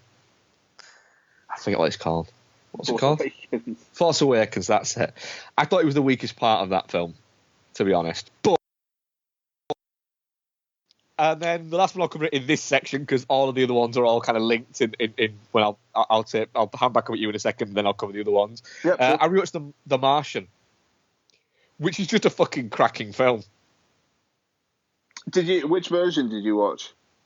The Martian, whichever one's on Netflix. Oh, okay, I take it there's probably a theatrical version. Okay, yeah, I would think there'd be theatrical cut. That's great. I didn't even know there was a director's cut of that actually, Martian. Yeah, there's an extended edition that's out on Blu-ray and 4K.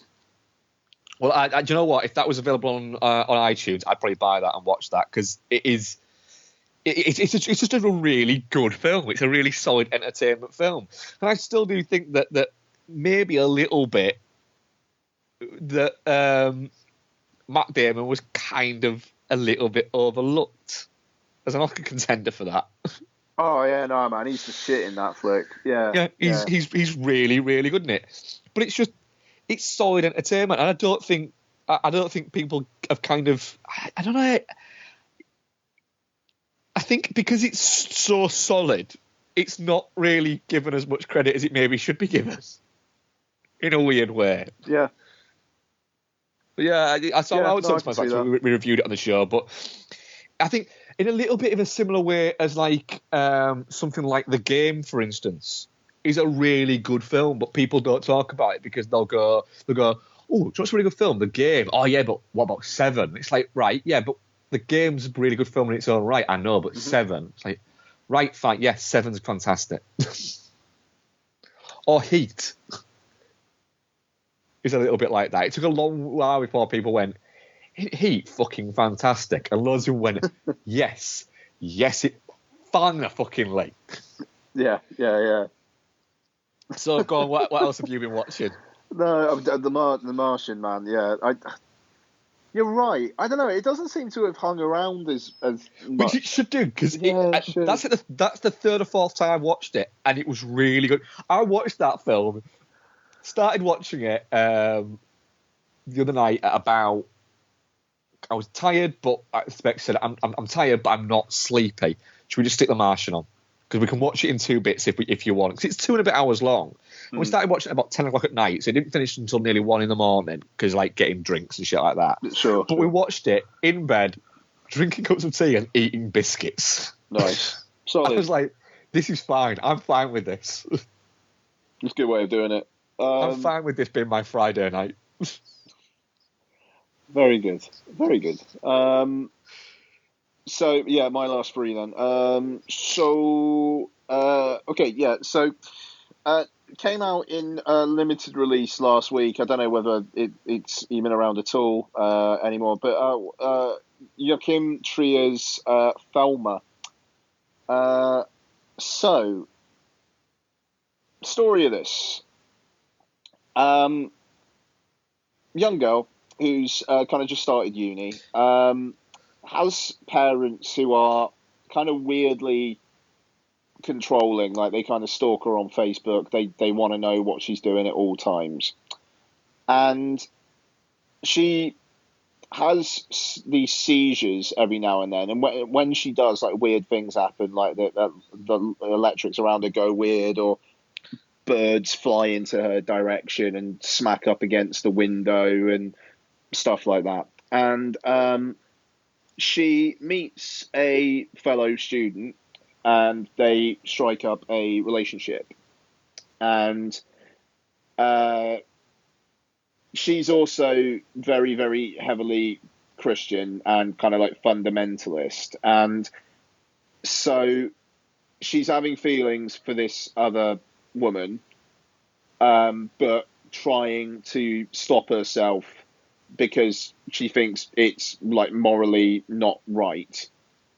And this kind of conjures up some like supernatural powers in her, which her parents may or may not know about. So it's essentially an allegory for how repressed sexuality can destroy people and affect the lives of those around them as well. But it does some interesting things with the narrative, in terms of just how much power she actually has. Like she develops like these powers that kind of like she can make people do things, or she can make things happen to people.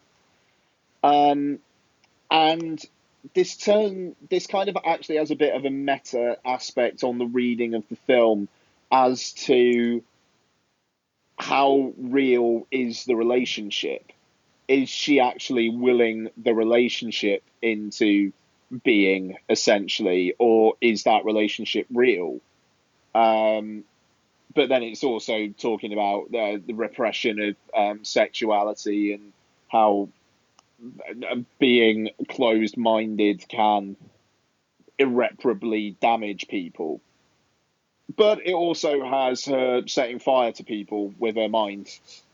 So, it's this odd combination of character drama, like violent death, and surreal imagery. And I thought it was really good, actually. Cool. It appears to be a bit of a Marmite film, in fairness. I know some people have criticised it for being too slow and not really doing much. But I don't know. I'd have to disagree with that. I think it does enough narratively. I think the girl who plays Velma is really, really good. She's you really empathise with her and you feel for her. And there is kind of like there are disturbing elements to her power. Like there's this bit in this hospital where she's having tests done on her, and they're trying to induce one of her seizures. And the way that builds up, and the way the seizure unleashes itself, like what it does, but the effect of it is like I actually went like, fucking hell, wow, okay. Like the whole how repression can destroy people is very, very like hit the nail on the head in the climax of that sequence. But also it is just quite sexy at points as well. You got these two girls who are quite attractive, copping off with each other, so you got that element as well. So it's this serious-minded thing that isn't afraid to be sexy and isn't afraid to indulge in its more genre-y kind of stuff. I don't know. It's like if Brian De Palma was directed The Fury, but had it with a lesbian uni student instead of the people in The Fury.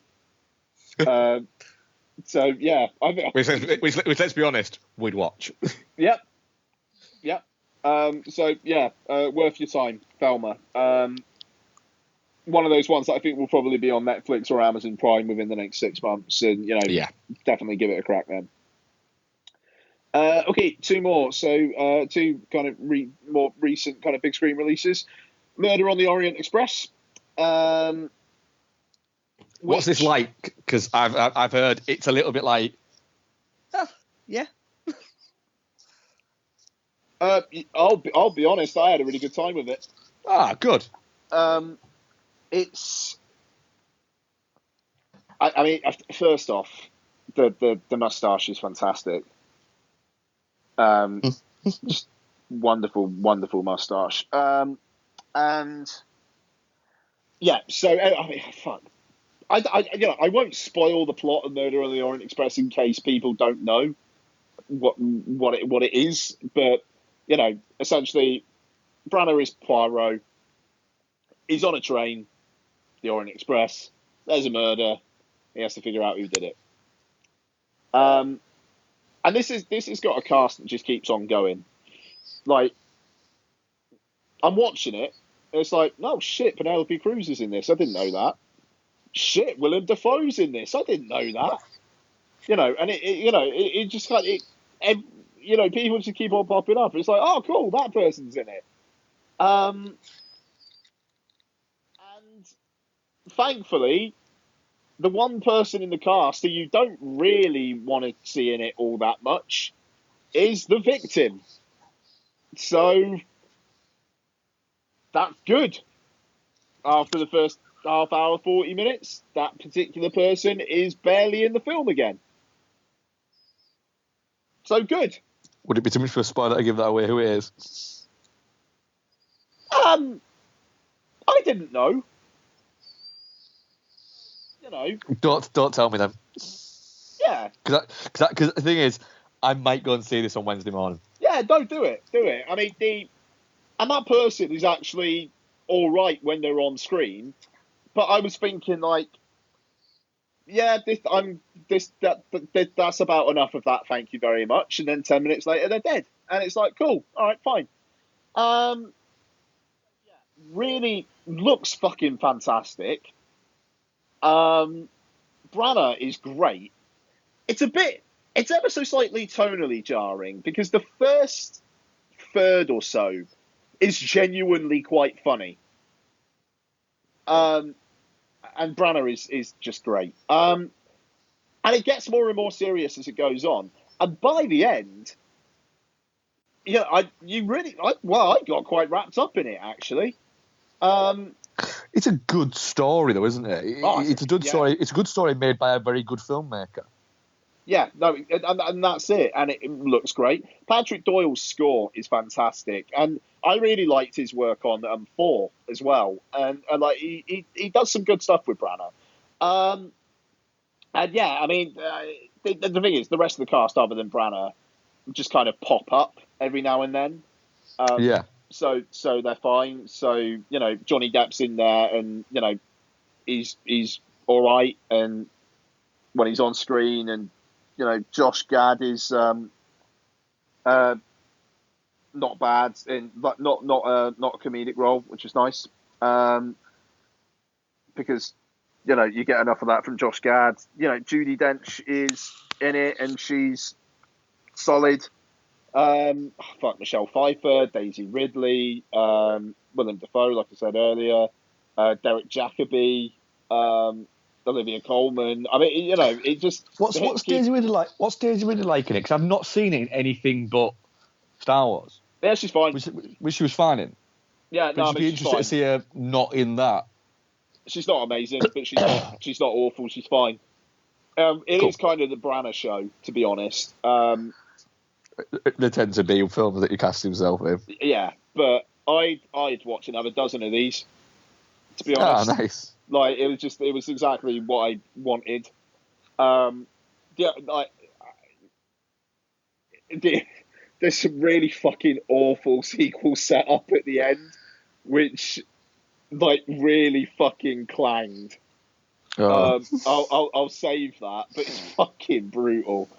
Like, just so bad. And I mean, I suppose that there is a section maybe 2/3 of the way through the film where it does kind of feel a little bit like, can we maybe get on with this a little bit, please? But yeah, I had a really good time with it, and it feels like very worth seeing on a big screen. So yeah, cool. If you got Wednesday morning free, I think it's a solid couple hours. Yeah, I think I might do that Wednesday morning then. Cool. Last one for me then is Paddington 2. So,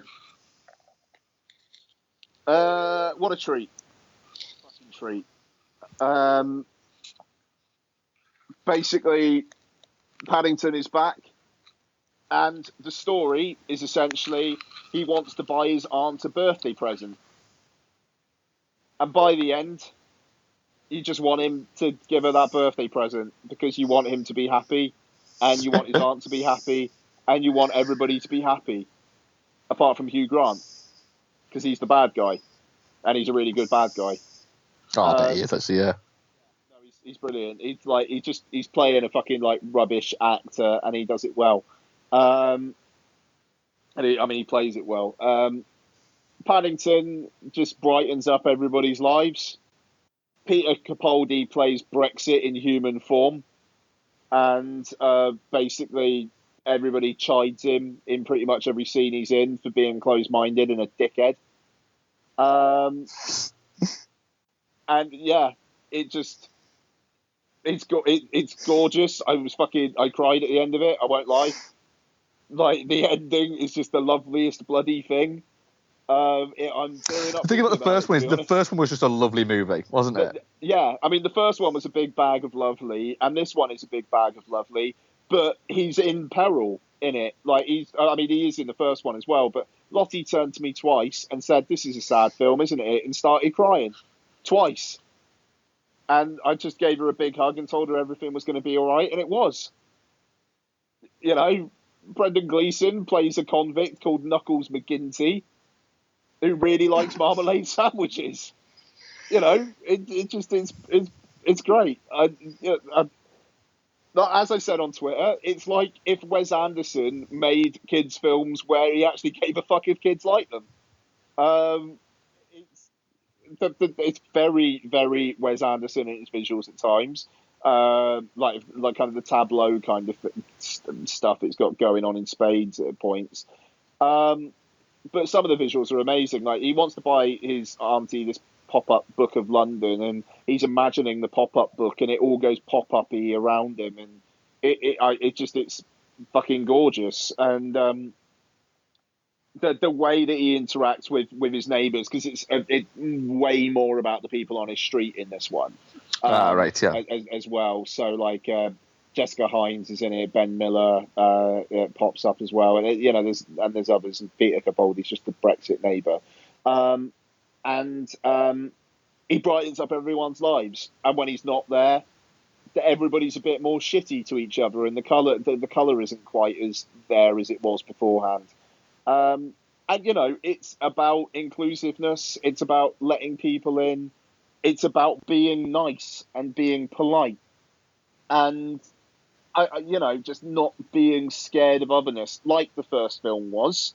But I think there's a bit more in this one about just being kind to people. It's a lovely message. The CG is fucking brilliant. There was one shot in it that looks really CG. The rest of it looks fucking spot on, and it's a talking bear. Yeah, you can't really grumble too much about it, can you? No, it's just a lovely, lovely, lovely piece of work, and it will be in my top 10 at the end of the year. A gorgeous fucking film, and Oh, that's awesome, that. Yeah, fair fucking play, and it's going to make a shitload of money. Yep, good. It's going to do really, really well. I think it opened to about 8 million, which is fantastic, and it deserves to be seen. Utterly, utterly charming, fantastic fucking film. Oh, good. I like that. I like the fact that it's just. The thing is, I'm not fussed about seeing it, but I will watch it when it comes out, and I really enjoyed Paddington. I thought again it was a lovely film. I think if this would have been released closer to Christmas, I probably would have gone to see it. But I think I'm just not quite in that jovial live spirit quite yet. It will be in cinemas until after New Year. See, I could see myself on a day off that I've got that's close to Christmas going, fuck it, I'm in the mood for it now. Yeah, I might well take, closer to Christmas, I might well take Lottie again. Nice. It was brilliant. And I mean, she had a good time. I mean, she was sad. Like, bless her. She's a very empathetic little creature, is Lottie. Like, and she's like all kids. She's got very much a sense of good and bad, and right and wrong. And when Paddington is caught, because the whole thing is that Hugh Grant is this actor who steals the pop-up book because it holds the clue to a secret fortune, and Paddington gets framed for stealing the book from the shop. And literally, she was like, "Where's the thief?" Lottie was. It was like, well, "He's gone." But where's Paddington going? And it's like, "Well, I think he's going to jail, Lottie." And she's like, "But he can't. It's the thief." It was like, "Well, that's kind of what the story is, baby. He has to go to jail." And then she was like, "Oh, this is a sad film, isn't it?" And I literally had to hug her and tell her everything's going to be all right. Because it's going to be as well. Yeah. I mean, I was like, almost like spoiler alert lots, it's going to be okay, Yeah. And bless her, she got so fucking upset. But it's a PG though, to be fair, and she's free, so there is that peril there. I mean, towards the end of the film, they don't drag it out as long as in Toy Story 3 in terms of the peril, but there's a bit where they do hold on Paddington drowning for quite a long time before someone saves the day. Literally, it's almost like Mrs. Brown, played by Sally Hawkins. Really, she's really good, actually. is kind of saying goodbye to him because he's drowning. And they hold. Yeah. They hold a bit. It earns its PG, you know. Never in a million years is it a 12, but it earns its PG. But yeah, there you go. Paddington 2. It'll be in my top 10 at the end of the year. It's fantastic. Cool. Right. I'll go through my. The reason why I've put a bunch of these together is because they're all like horror films of a description. So rewatch Zombieland. Zombieland's a cracking film. I love the fact that Zombieland is under 90 minutes. And it stars Woody Harrelson, Jesse Eisenberg, Emma Stone, and Abigail Breslin, and it's under 90 minutes. Wow. Okay. That film gets in and gets its fucking shit done. But it's a lot of fun. Right, here we go. I watched I Know What You Did Last Summer because it's on Netflix, and I thought, wonderful. And I thought, do you know what? Yeah, I'm going to watch this. I'm going to give I Know What You Did Last Summer a watch. And this is peak late 90s cinema. You know, you've got a cast of Jennifer Love Hewitt, Sarah Michelle Gellar, Ryan Philippe, Freddie Prinze Jr., bless him. Freddie Prinze Jr., a man who delivers just some of the worst lines in this movie.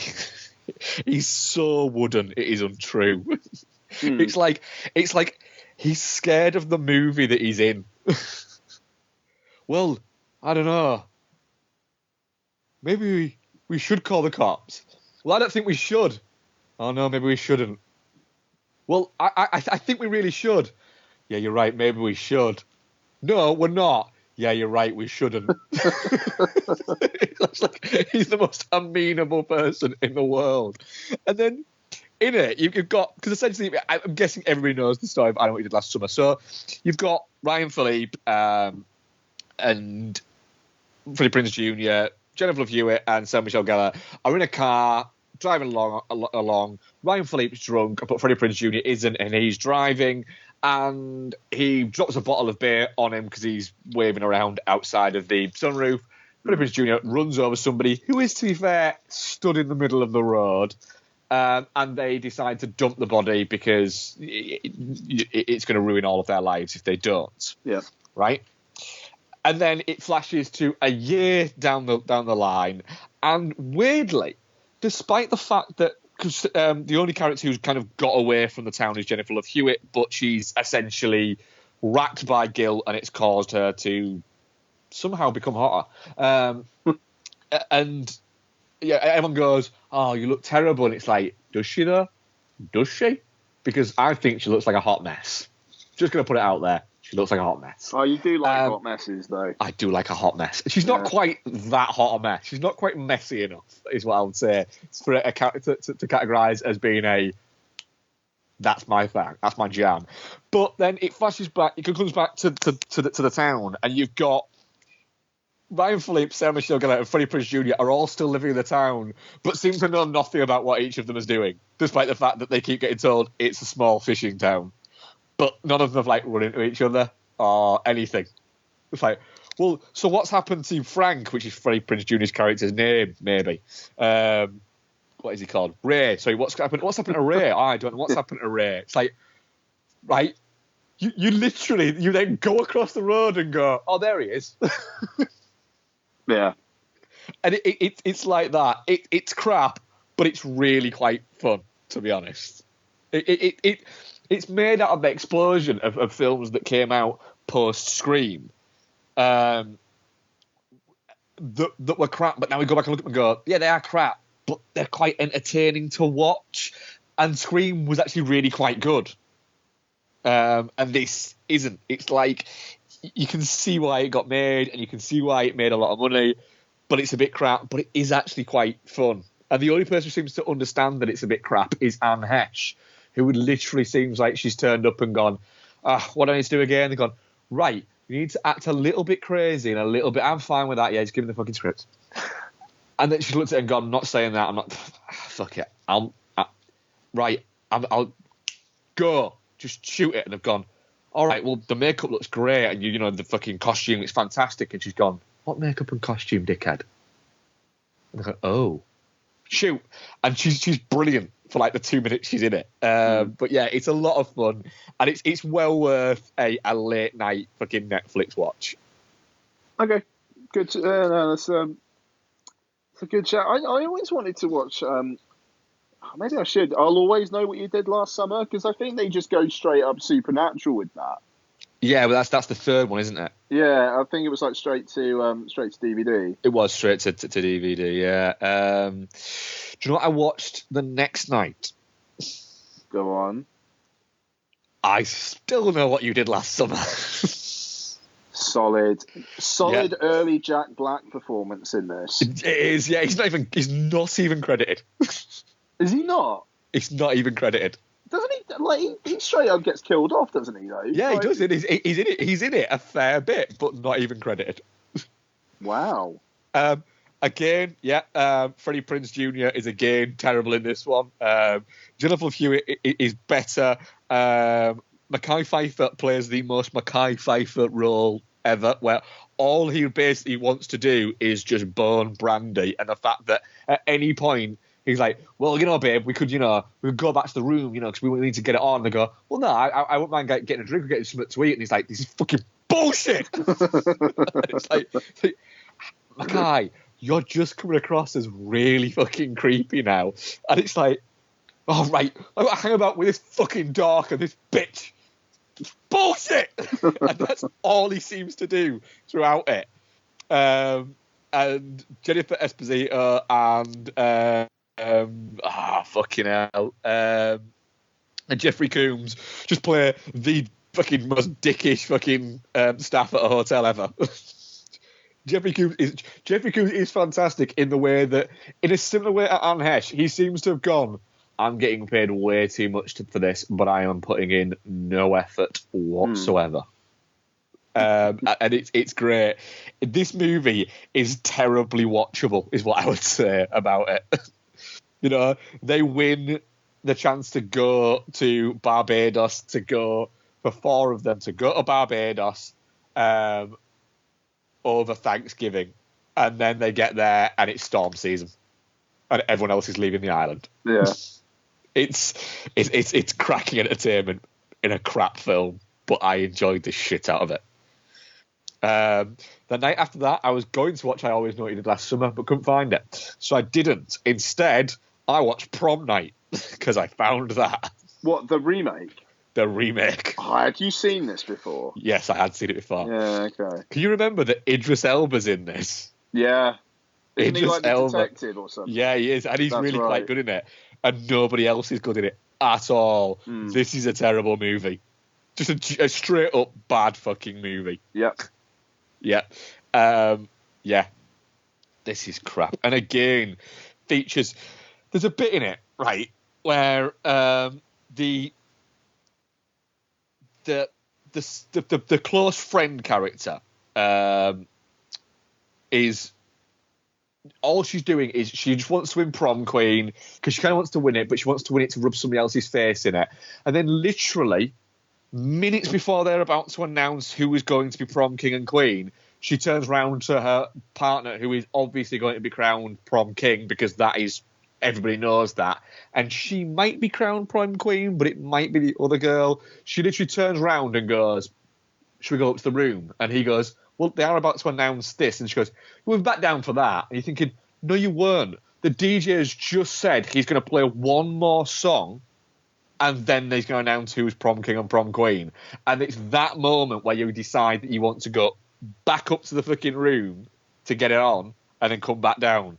Either he's terrible in bed and you know it, or you think that the song is really fucking long. What song are they playing? I don't know, some terrible fucking late fucking noughties dance track.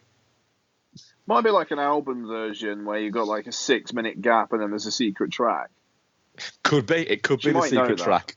Yeah, she might know that, but I doubt it. She doesn't look bright enough. Okay. Yeah, it's a terrible movie. On to a movie that I'm ashamed to say I bought this on iTunes for $5.99. Oh God, go on. when somebody says, because I don't know, it happens in our house, deciding what film we're going to watch can sometimes cause a few arguments. Oh, God, this is going to be horrendous if you're fucking building it up like this. Yeah. Right. And I sort of jokingly said to Bex, do you fancy watching? Because we're going through like a kind of like slashers, terrible kind of like movies. You can't even say it. Yeah. So I suggested it, and Bex went, yeah, I could happily watch that again. And then it wasn't on any of the streaming services, and I saw it on iTunes and went, look, I'll pay $5.99 for us to not have to decide something else to watch. And she was like, I'm fine with that. So we rewatched, because I've actually seen this before, Sorority Row. Oh, for fuck's sake. Yeah, Sorority Row, it's in my iTunes now. I can't get rid of it. You can't scrub that shit off. It's there. Right in between the Slaughter Rule and Spies Like Us. Below Silent Hill and above Streets of Fire. It's there. It's there. Yeah. You've seen Sorority Row, haven't you? Yeah. No, I've seen Sorority Row. With Rumer Willis delivering one of a performance which even Rumer Willis admits now, says, yeah, I'm not a very good actress. Yeah. No, Rumer, you're not a very good actress. No. At all. Carrie Fisher's in this and is not good. Not gonna lie, she's not good in this. She tries, bless her, but she fails miserably. Nobody is good in this, actually. It's quite a terrible movie with terrible messages, some awful lines of dialogue, and yeah, it's just really bad. It is literally, and the thing is as well, because the whole point of the movie is that they're playing a prank on one of the sorority sisters' brothers because he's cheated on one of the sorority girls. So they make him think that they essentially give him roofies to give to her, which he gives to her, and then tries to essentially date rape her. Yeah. As part of a prank. Which, yeah, you couldn't put that in a movie now, could you? Let's be honest. And then they convinced him that she's OD'd and that she's going to die, or that she's died, and they're going to dump the body. During this kind of ruse and this prank, one of them says, "Oh, we'll have to do something to pierce her chest because otherwise she's just going to float back up when we throw her down on the river or ravine or whatever they're doing in that." So while they go, let's go and get some rocks to chop her up into bits, he gets a tire iron out of the back of the car and smashes it into her chest, killing her. So then they do all decide that they are going to throw her down a well because they don't want to ruin all of their lives, right? And then it fast forwards to a year later where they're all graduating from college and they start getting texts from her phone and it's, is she back alive and is she on it and all this lot. And then you get her sister turns up and starts tracking fucking shit up and all this lot, and you're going, well, who is it? Oh, it's this guy. No, it's this. It could be Megan herself. It could be her. And then you find out, nope, it's none of those people. Nope, it's one of their boyfriends who's doing it just to kind of cover up her tracks so that they can be together, which is a bit weird. There's so many bad messages in this movie.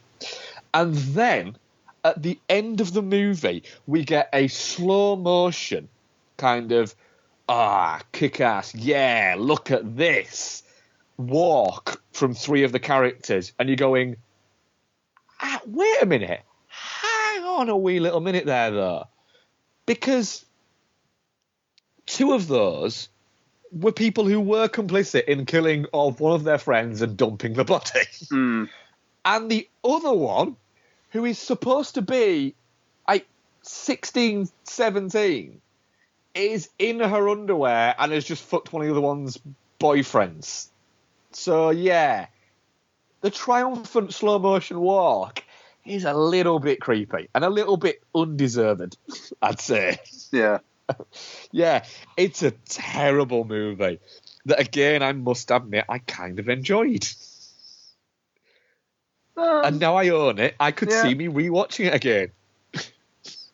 So many films to watch. And that's it. It did the right thing that I wanted it to do at that time. Okay. So that's the end of my what I've been watching. We do have a few Twitter questions. We have one from Paul Punter01 on Twitter, of course. Paul from Tin Stroker versus Punter, saying, "Does the box office failure of Blade Runner 2049 mean the lengthy cerebral cinema we've become will become a thing of the past? And is it Marvel's fault?" But no, it basically says don't spend $150 million on a film that was a bit of a flop originally. And was an R-rated movie. Yeah. Have it rated R and be 2 hours 45 minutes long. You know, it's yes, Ryan Gosling is a big star, but I don't think he's a star enough to get. He's a big star. He's not a box office. draw. No. It's like for that budget, you have to be reasonably sure that you're going to be able to get all 4 quadrants in, essentially. And it's an R-rated movie, so already you're losing 2.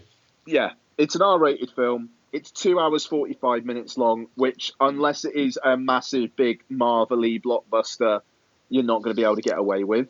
And yeah, I don't know. It's just like people know what Blade Runner is, but there are an awful lot of people who have never seen Blade Runner. There just are. Yeah. It's a film that is well regarded in film circles, but you ask the average person if they've watched Blade Runner, they'll probably say no. Yeah, unless they're late 50s, early 60s. Yeah, I mean, I think it's a cautionary tale.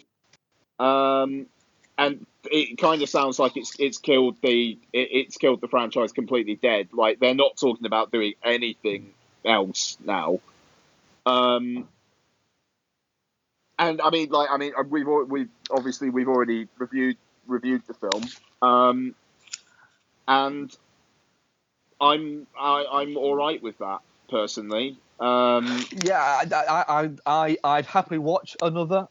I'd also I'd be perfectly fine with them never making another. Yeah. I'd probably be more fine with them not making another. I think it's a very, very good film.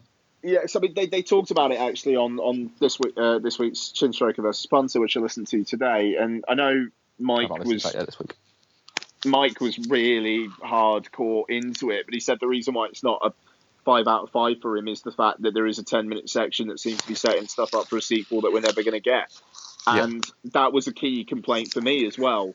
Like, it is surprising how much of that film seems to assume that there's going to be another one. And I don't know how you have that confidence. Even though I don't know how you spend $150 million on a sequel to Blade Runner. Just production budget alone, I don't know how you do that.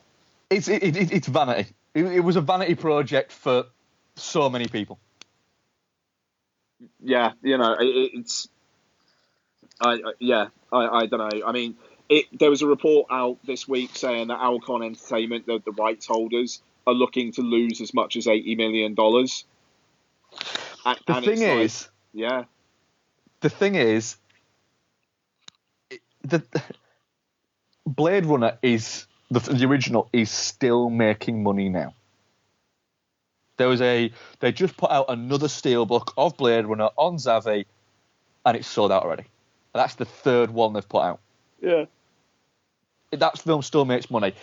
It wouldn't surprise me if Blade Runner actually, because what did it do at the box office? What, Blade Runner 2049? 2049, yeah.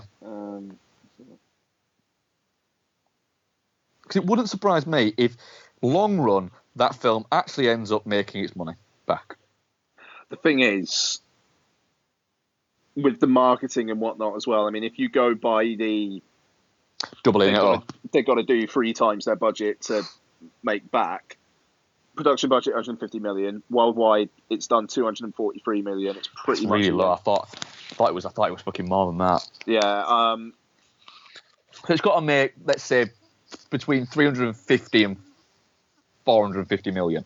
Yeah, and the thing is as well, Alcon, and I was reading up on this. So Sony have got rights to the film internationally Warner Brothers have it in the US because they have a distribution deal with Alcon. Now, Sony, their deal basically said that they would get their money back before Alcon, but for a lesser slice of the back end. And Alcon were all right with it because they thought the film was going to make money hand over fist. So Sony apparently aren't going to lose any money on this. The thing is, I think we were asked on the podcast, and I might talking crap. I think we were asked on the podcast a while ago, about 4 or 5 months ago, which blockbuster is going to essentially bomb and lose money.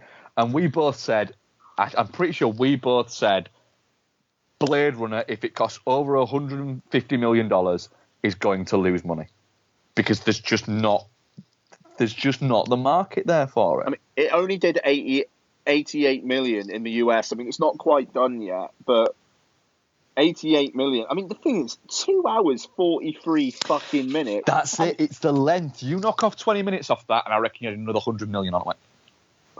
Because it was difficult to program. No, I mean, that's it. It's like basically with ads and trailers and whatnot, you've got to call that 3 1/4 hours. Yep. Give it 20 minutes to clean the screen. Okay, 15 minutes to clean the screen. You can only have a showing in one screen every 3.5 hours. Yeah, which means if you're up in the cinema if you're putting your first screening on at 10 o'clock, that means that 10:30 really realistically, that means you can fit really 3 in a day. Realistically, maybe 4. I mean, say like a weekday, you'd be talking 1 o'clock, 4:30, 8 o'clock. Yep. Done. Now you look at something like Dunkirk, hour and 40 minutes. You could probably get a showing in every at a push 2.5 hours. You know that's and the thing is with kind of 2 performances a day, really. With something like Captain America, which was 2 hours 20 minutes long, Civil War, it's on 2 screens. They're going to put it on 2 screens. They're not going to chance putting fucking Blade Runner on 2 screens.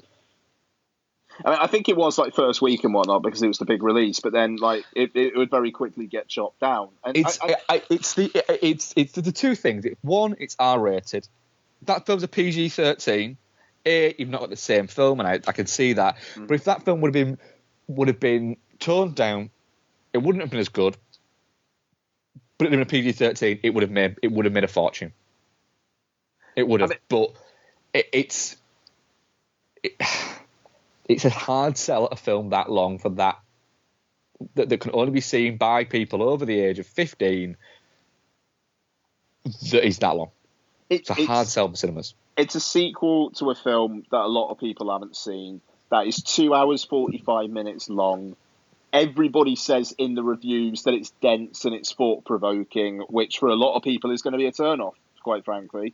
You know, it's a film that a lot of people will go, I'll wait to watch that at home. I'm really looking forward to rewatching it. I'll say that.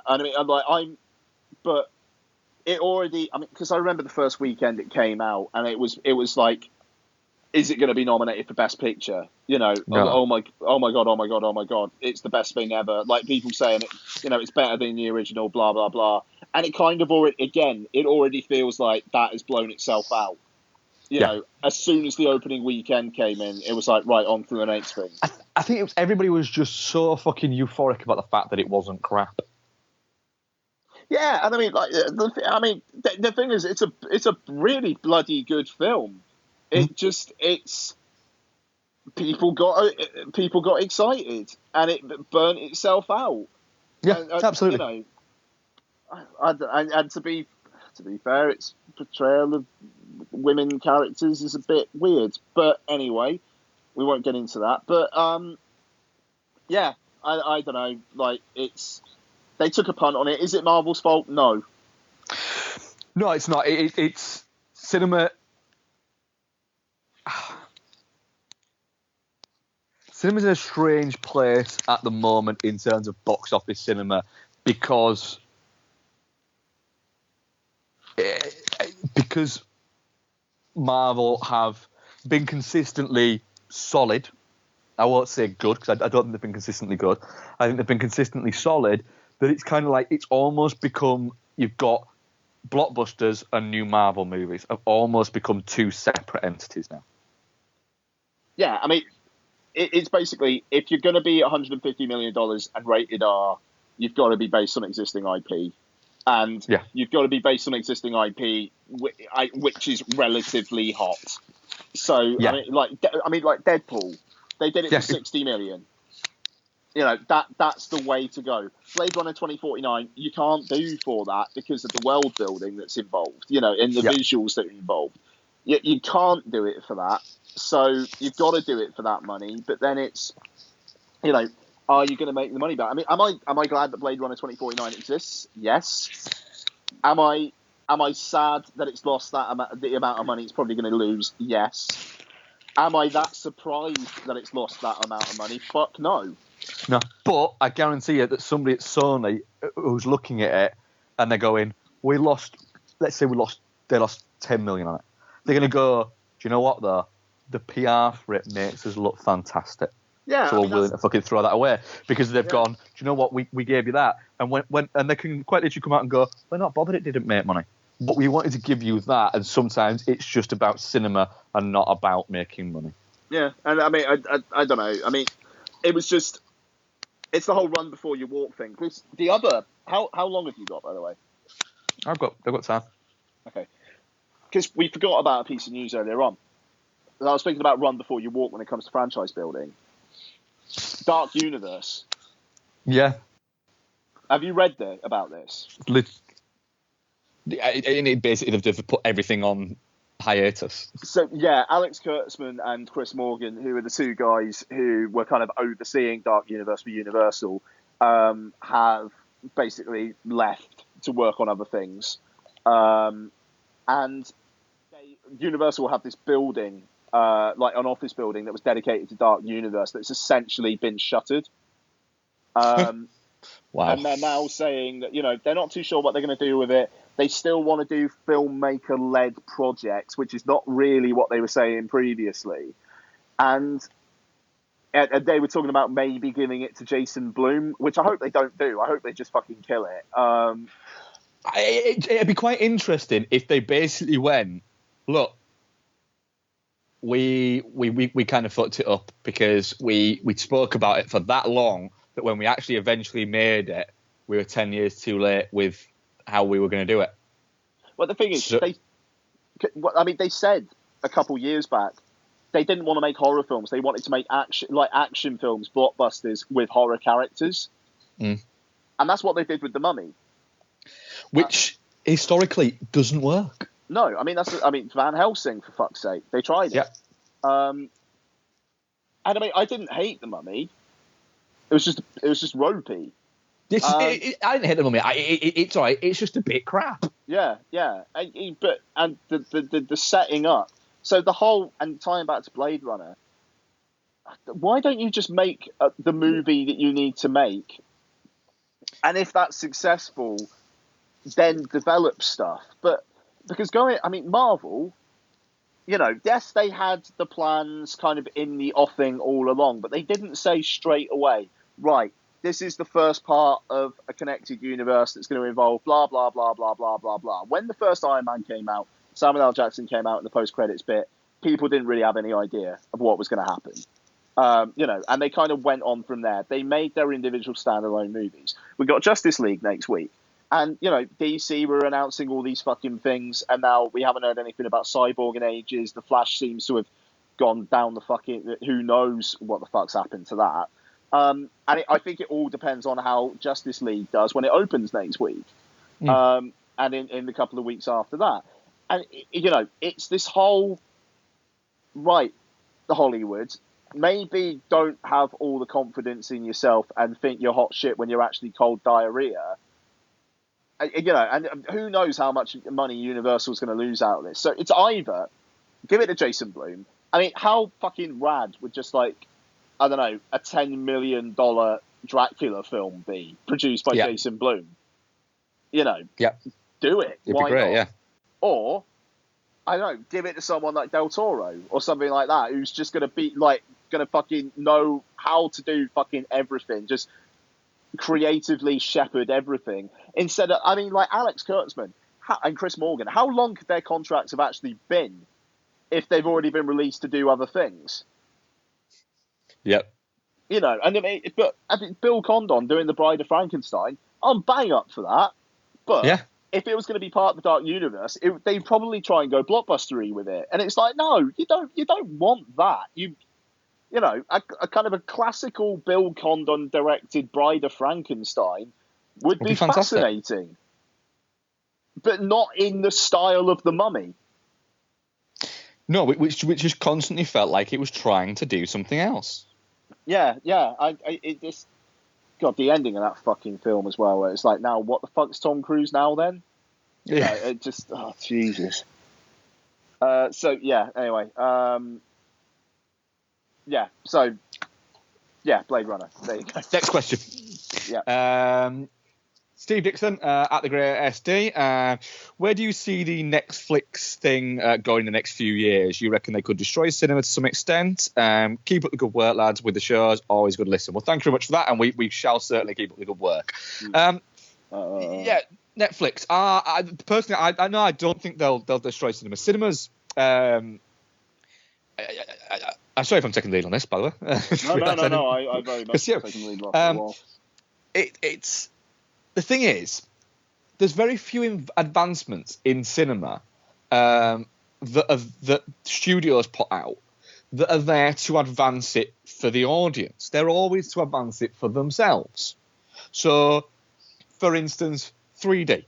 That wasn't to benefit you sat there watching it and make the experience better than you. They kept telling you it was, but in reality it wasn't. It was so they could charge an extra couple of fucking quid. Yeah. On the ticket. And that was it. None of these things that they introduce are to benefit the what is it. And then every so often, every 10, 15 years, you get something that benefits the audience. So you had VHS benefiting an audience because it meant that filmmaking became easier, it became cheaper, it became something that could be for home viewing. It wasn't just something that you did on a date night or on a Saturday morning. And then the studios took control of that and started charging people for it. And then it worked like that. And you had these exorbitant amount of costs, and they fucking ruined that. And then they went on to fucking DVD. And then CG was something that was developed by, not by studios, but it was developed by creative people. And they went, right, well, brilliant, we can start making all of these fucking blockbuster movies and we can start making shitloads more money. Boof, do that. And all the way through, these things happen, and the studios point at it every so often and go, this is bad for cinema. It's like, no, it's not. It's bad for your fucking profits. It's not bad for cinema. How the fuck is Netflix bad for fucking cinema? It's not. It's they're telling you it's bad for cinema.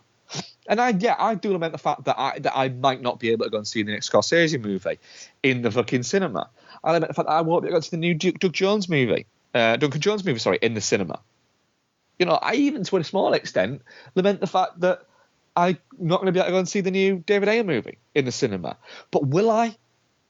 On the 22nd of December, when it's fucking freezing cold outside, and I've got home from work, and I'm not at work the 23rd, 24th, 25th, and 26th, because hopefully I have those 4 days off, and I go, Christmas starts with this fucking movie. Me watching this right now, my break starts with this. Would I go to the cinema to watch it? Probably. But can I sit in my fucking living room and watch it? And pause when I need to go and take a piss? Yeah, I can. I can do that. And do I need to see Bright in the cinema? No. Would I enjoy Bright in the cinema? Yeah, probably. Do I need to see it there? Probably not. I don't think it'll destroy time. I think that and we spoke about it briefly earlier, we're at like kind of like an impasse at the moment, but where streaming could end up fucking eating itself and fucking it all up.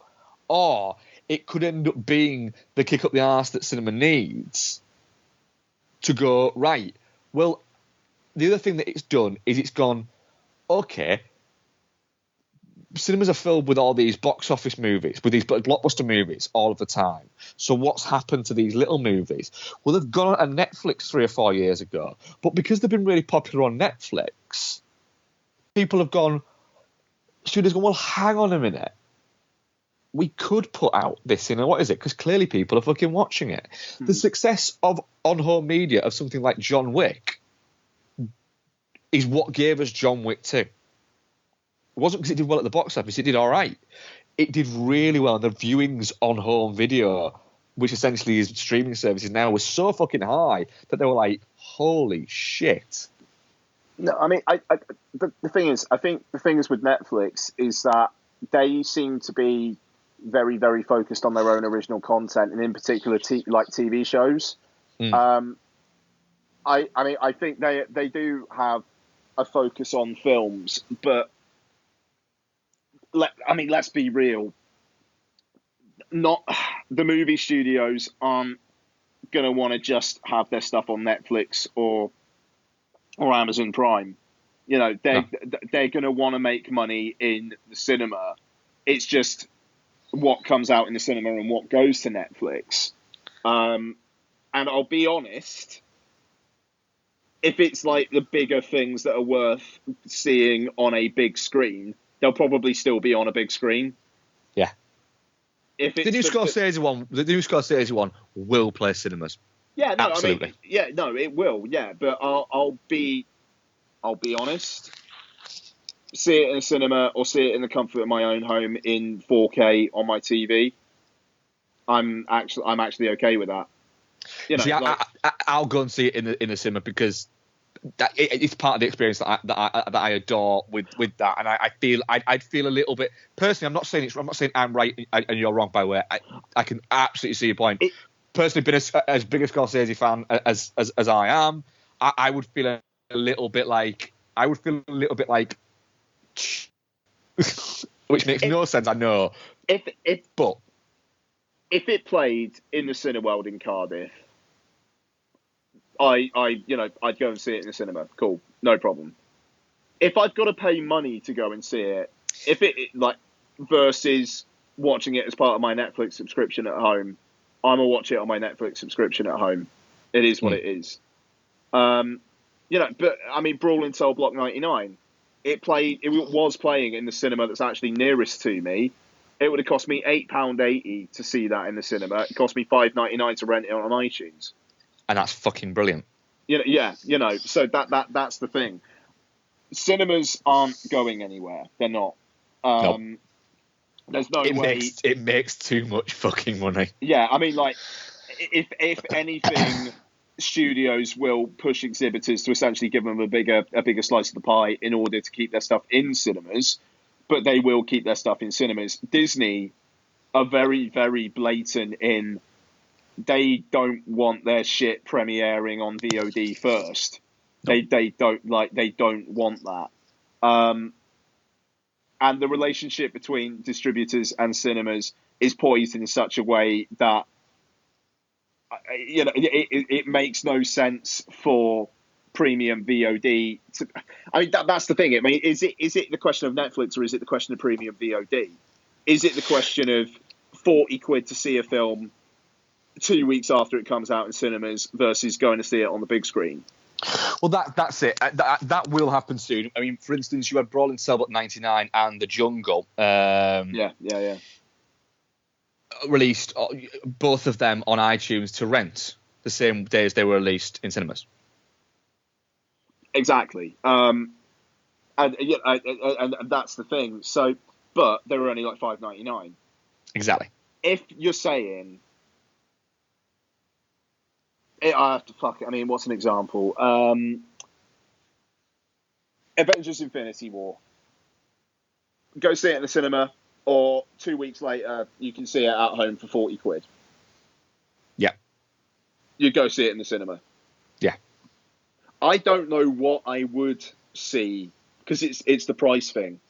I don't know what I would see for £40 at home as opposed to going out to the cinema to see something. Just because my Cineworld Unlimited card, if that was me, Lottie, and Donna going to see them, plus popcorn and whatnot, it would still be cheaper to see something in the cinema than watching it at home, and you get time out of the house. That's it. It's when it comes to 20 quid, then it becomes more of a prospect. That's it. If the majority of things, the thing is, I love going to the cinema. Bex enjoys going to the cinema with me, but very, very much is if we were sat at home and I went, right, do you want to go and see Murder on the Orient Express is a prime example there. And it was available for 20 quid or 25 quid at home, she'd go, can we just watch it at home? If it was 40 quid, it'd be like, that's too expensive, that's 20 quid a ticket, that's double the price to go and see it. But if it was 25 quid, I'd probably say she'd probably be like, that's fine. That's 25 quid is 2 tickets and 2 coffees. Well, we've got a coffee machine at home, and we can sit and we can watch it. And what is it? So there'd be stuff like that. But then again, I would still, if she was like, I'm not bothered about going to see it, if I could either watch it for 25 quid or go and see it on Wednesday morning on my own for 15 quid, 12 quid or whatever it's going to be, I'd still do that. Yeah, I don't know. It's difficult. It's the fact that with premium VOD, they're saying a couple of weeks after it comes out in cinemas. So for casuals, that's probably a thing. For me, I'd be like, nah, just go to the cinema so I can see it. Yeah, the cinema is part of the experience for me. And I mean, the thing is, my Cineworld Unlimited card, I extended it last week through my work. I get 12 months for 150 quid. That's the thing. It's nothing. If there was a Cineworld, and hopefully there's one opening around the corner from me in the next 18 months, when that opens and I get a Cineworld card, I will go to the cinema more than I go now. And I go once a week, sometimes twice a week. I'll go loads because at the moment I'm going and it's costing me like anywhere from like, if I go on a Monday, it's a £5. If I go on a Wednesday, it's a tenner. If I go on a Friday, it's 12 quid. No, I mean, yeah, no, quite. I mean, the thing is, it does get. Has she gone to sleep, Dom? Yeah, okay, sorry. What's that? Oh, thank you. What's that? Oh, lovely, thank you. Sorry, Marc. Nice decaf tea, thanks, Dom. Sorry? Rock and roll, yeah. What was I going to say? Yeah, because the thing is, it's like, I take a punt on going to see films that I might not see. Like, I'm going to go see Professor Marston and the Wonder Women this week, one night this week. Like me a bit of Luke Evans, like me a bit of Rebecca Hall, like me a bit of Bella Heathcote. But if I didn't have a Cineworld Unlimited card, would you pay a tenner to see that? Exactly, and that's it. I'd probably go and see that if I could go and see it for effectively part of my subscription, technically free. You know, within that, I'd probably go and see that because it sounds the cast is interesting. Cineworld lose money off me. No, easy. They lose money off me. But fuck it, they make it available, so there you go. Yeah. So there you are. But by the way, just ever so slight really quick tangent. The current Cineworld Unlimited ad has a list of films going down the screen at the end of it. What's in the middle and the biggest? Star Wars? Insidious Chapter 4. Wow. It's got Star Wars and Thor Ragnarok and stuff around it, but in the middle, in like the biggest font, Insidious Chapter 4, it was like, whoever fucking did the design for that, respect, because you were obviously taking the piss. Yeah, February cannot come soon enough for that guy. Yeah, no, straight up, pumped. He's pumped. But anyway, yeah. We've got another question as well, haven't we? We do. We have a question from Noel, which is a part piss take question. Saying, what's the most overrated film of all time? What's this in response to? It's in response to me retweeting something from Curtis Stigers, because there's a question that's cropped up about, and I've seen it a lot recently, about saying, what's the most overrated band of all time? And for some reason, that question bugs the shit out of me. I don't know why, but it just irks me. And Curtis Stigers responded to somebody who put it out, saying, along the lines, I'm paraphrasing slightly here, you know, those who can't or aren't brave enough to create will always try and mock, blah, blah, blah, blah. And basically said this question is utter fucking bullshit, which he's right, it is. And I sort of said, well done. And Noel said, hang on a minute, we talk about overrated films a lot. How is it any different? And I just responded to Noel and said, it's not. at all. It's not different. But for some reason, that doesn't irk me. But the music one does. And part of it is because at the moment, I'm going through a bit of a... I don't use social media anywhere near as much as I used to. And part of it is because I think there's just an awful lot of fucking snark out there. I see a lot of people going on about stuff that they don't fucking like, or bitching about stuff, or saying stuff shit. Then I do see people saying, I watched this and it's fucking brilliant. Nobody's going on about how fucking... Hardly anybody's going on about how fucking amazing Brawling Cellbot 99 is. But they'll happily say about how shit something is. And it started to bug me. It started to get me down. And so he's fucking taking the piss with this question. So, but I'm going to answer it. So am I. What's yours? One Car Wise Chungking Express. Ooh, that's a good shout. That's a good shout. Fucking do not know why people fucking come over that film. I mean, like, to be fair, One Car Wai, I'm very hit or miss with him as well, because I fell asleep on 3 separate occasions trying to watch Ashes of Time Redux. And yeah, like fucking Chungking Express, man, just no. And I watched that when I was in my fucking, like, either in uni or just out of uni, proper fucking dickhead film snob kind of days as well. And but yeah, no. I'm intrigued. What's yours, man? You see, the thing is, I want to say something like Return of the Jedi, but it's not overrated because loads of people really fucking love it. It's just this is my point of why I don't actually like the question, because I would say that, but then when I think about it, I think, well, actually, no, it's not. It don't like it. So the question should be: name a film or band that you don't like that loads of people like. Well, it's just that is a better way to word it. So the most overrated movie of all time is probably something. It's probably Titanic.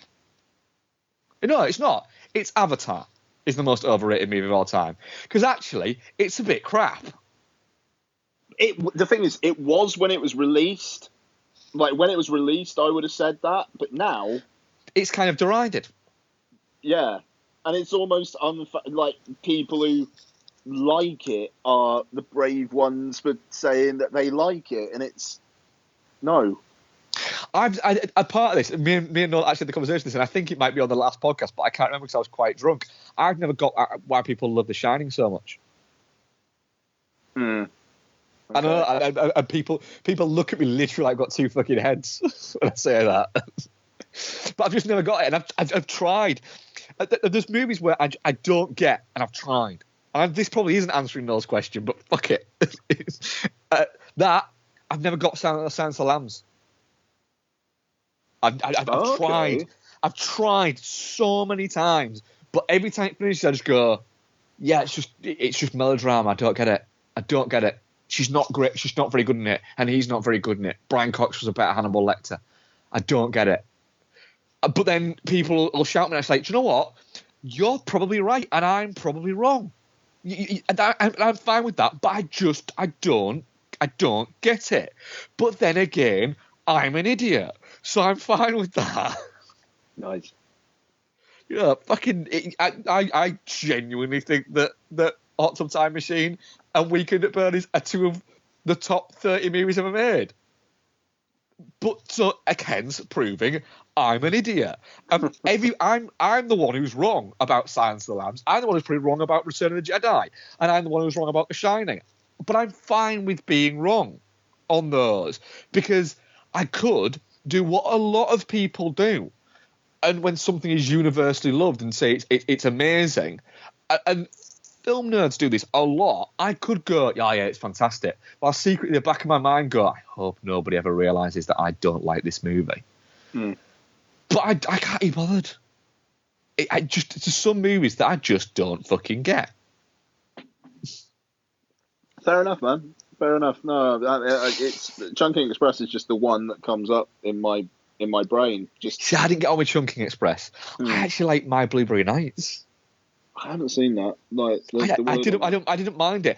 However, Jude Law speaks with a Mancunian accent for no reason at all. He doesn't need to be from Manchester. Is it Norah Jones who's in that? It is Norah Jones, yeah. Yeah, okay. 2046 is cracking, and In the Mood for Love is fucking amazing, though, so, you know. Incidentally, Mr. Tom Ripley actually comments on that and says, in my honest opinion, it's Pulp Fiction, top 10 on IMDb, ridiculous. But the top 10 of IMDb is a ridiculous thing. IMDb ratings are a ridiculous thing. Mm-hmm. Oh, God, that was it. I forgot to mention. Right, last tangent before we will finish this near 3-hour show. Right? I forgot to mention this when we taught Thor Ragnarok. There was 2 guys sat behind us. We got into Thor Ragnarok about 10 minutes before the actual advert started, and me and Beck just sat there. 2 guys behind us were going, and they were about, I would say they were about somewhere between 18 and 21. Okay. And were clearly Marvel film fans because they were both wearing Marvel t-shirts, right? And one of them turned around to the other one and said, this is going to be really fucking good because it's got a 98 on Rotten Tomatoes, and you don't get a 98 on Rotten Tomatoes without being really fucking good. Wow. And Becky actually put a hand on my shoulder, looked at me, and just went, don't. Yeah. I'm going... had she not been there, I would have turned round and just gone, you're a fucking idiot. Yeah. Yeah. You don't get a 98 on Rotten Tomatoes without being really fucking good. Oh, God. I was having to just literally grab my keys and jam them into my other hand to stop me from jamming them into him. Nice. Anybody who fucking judges IMDb or Rotten Tomato ratings based on whether they want to watch a film or not, fucking hell. If I was a filmmaker and I got a 98 on Rotten Tomatoes, I'd go, well, I failed then, haven't I? Come on. I failed. I have failed at making a film. I've essentially made a McDonald's cheeseburger. Universally, everybody will indulge in it, but in 5 years' time, it will just be an afterthought. That's harsh. It is, but it's true. It's not hard to get a 98 fucking rating on Rotten Tomatoes. It's just not. All you have to do is have a bit of buzz and not be shit. You can be a passable movie and get a 98 on Rotten Tomatoes. Oh, anyway. It's me steering the ship, isn't it? Right, so that was episode 232, which is near fucking 3 hours long. I mean, like, to be fair, Patreon people are getting about 3 hours. Yeah. Regular listeners are getting 2 hours 45 minutes. 2 hours 45, 2 hours 50, yeah. Which on a one review show. We've given you something fucking special. The world gave us Only the Brave, and we gave you 3 hours of talking about Sorority Row and fucking just tangents. So yes, feels like vintage Dude and the Monkey. This. No, we don't. Like, to be fair, it's been a couple of weeks, and I think we just had quite a lot to say tonight. So yeah. Well, I've thoroughly enjoyed it. What are we covering next week, Ian? Okay, so Justice League's out next week. So of course it is. So we'll have Noel on. Yeah, and I'm sure Noel will be on. I'm asking what his most overrated film of all time is. I'm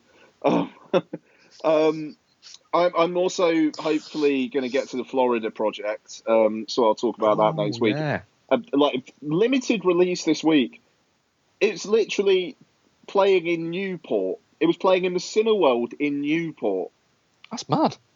Like, apparently, like they're aiming to expand it out to more cinemas this week. It plays Chapter Arts Centre in Cardiff from next Friday, so I'll see it somehow. But yeah, so Florida Project. Also, Good Time, the Robert Pattinson film. That comes out, I think, exclusively in Curzon cinemas and Curzon Home Cinema.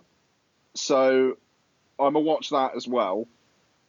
But yeah, I mean, obviously the main review will be Justice League. But if you get to either of those, then Coolio as well. I swear there's something else next week as well. 2 ticks.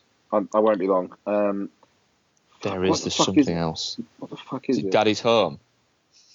That has like previews. Ingrid Goes West. Ingrid Goes West. That was it. Yeah, that's out. So which I will probably see at some point as well. But at the very least, we will talk about Justice League. Yeah. Noel will be on, and there you go. Cool.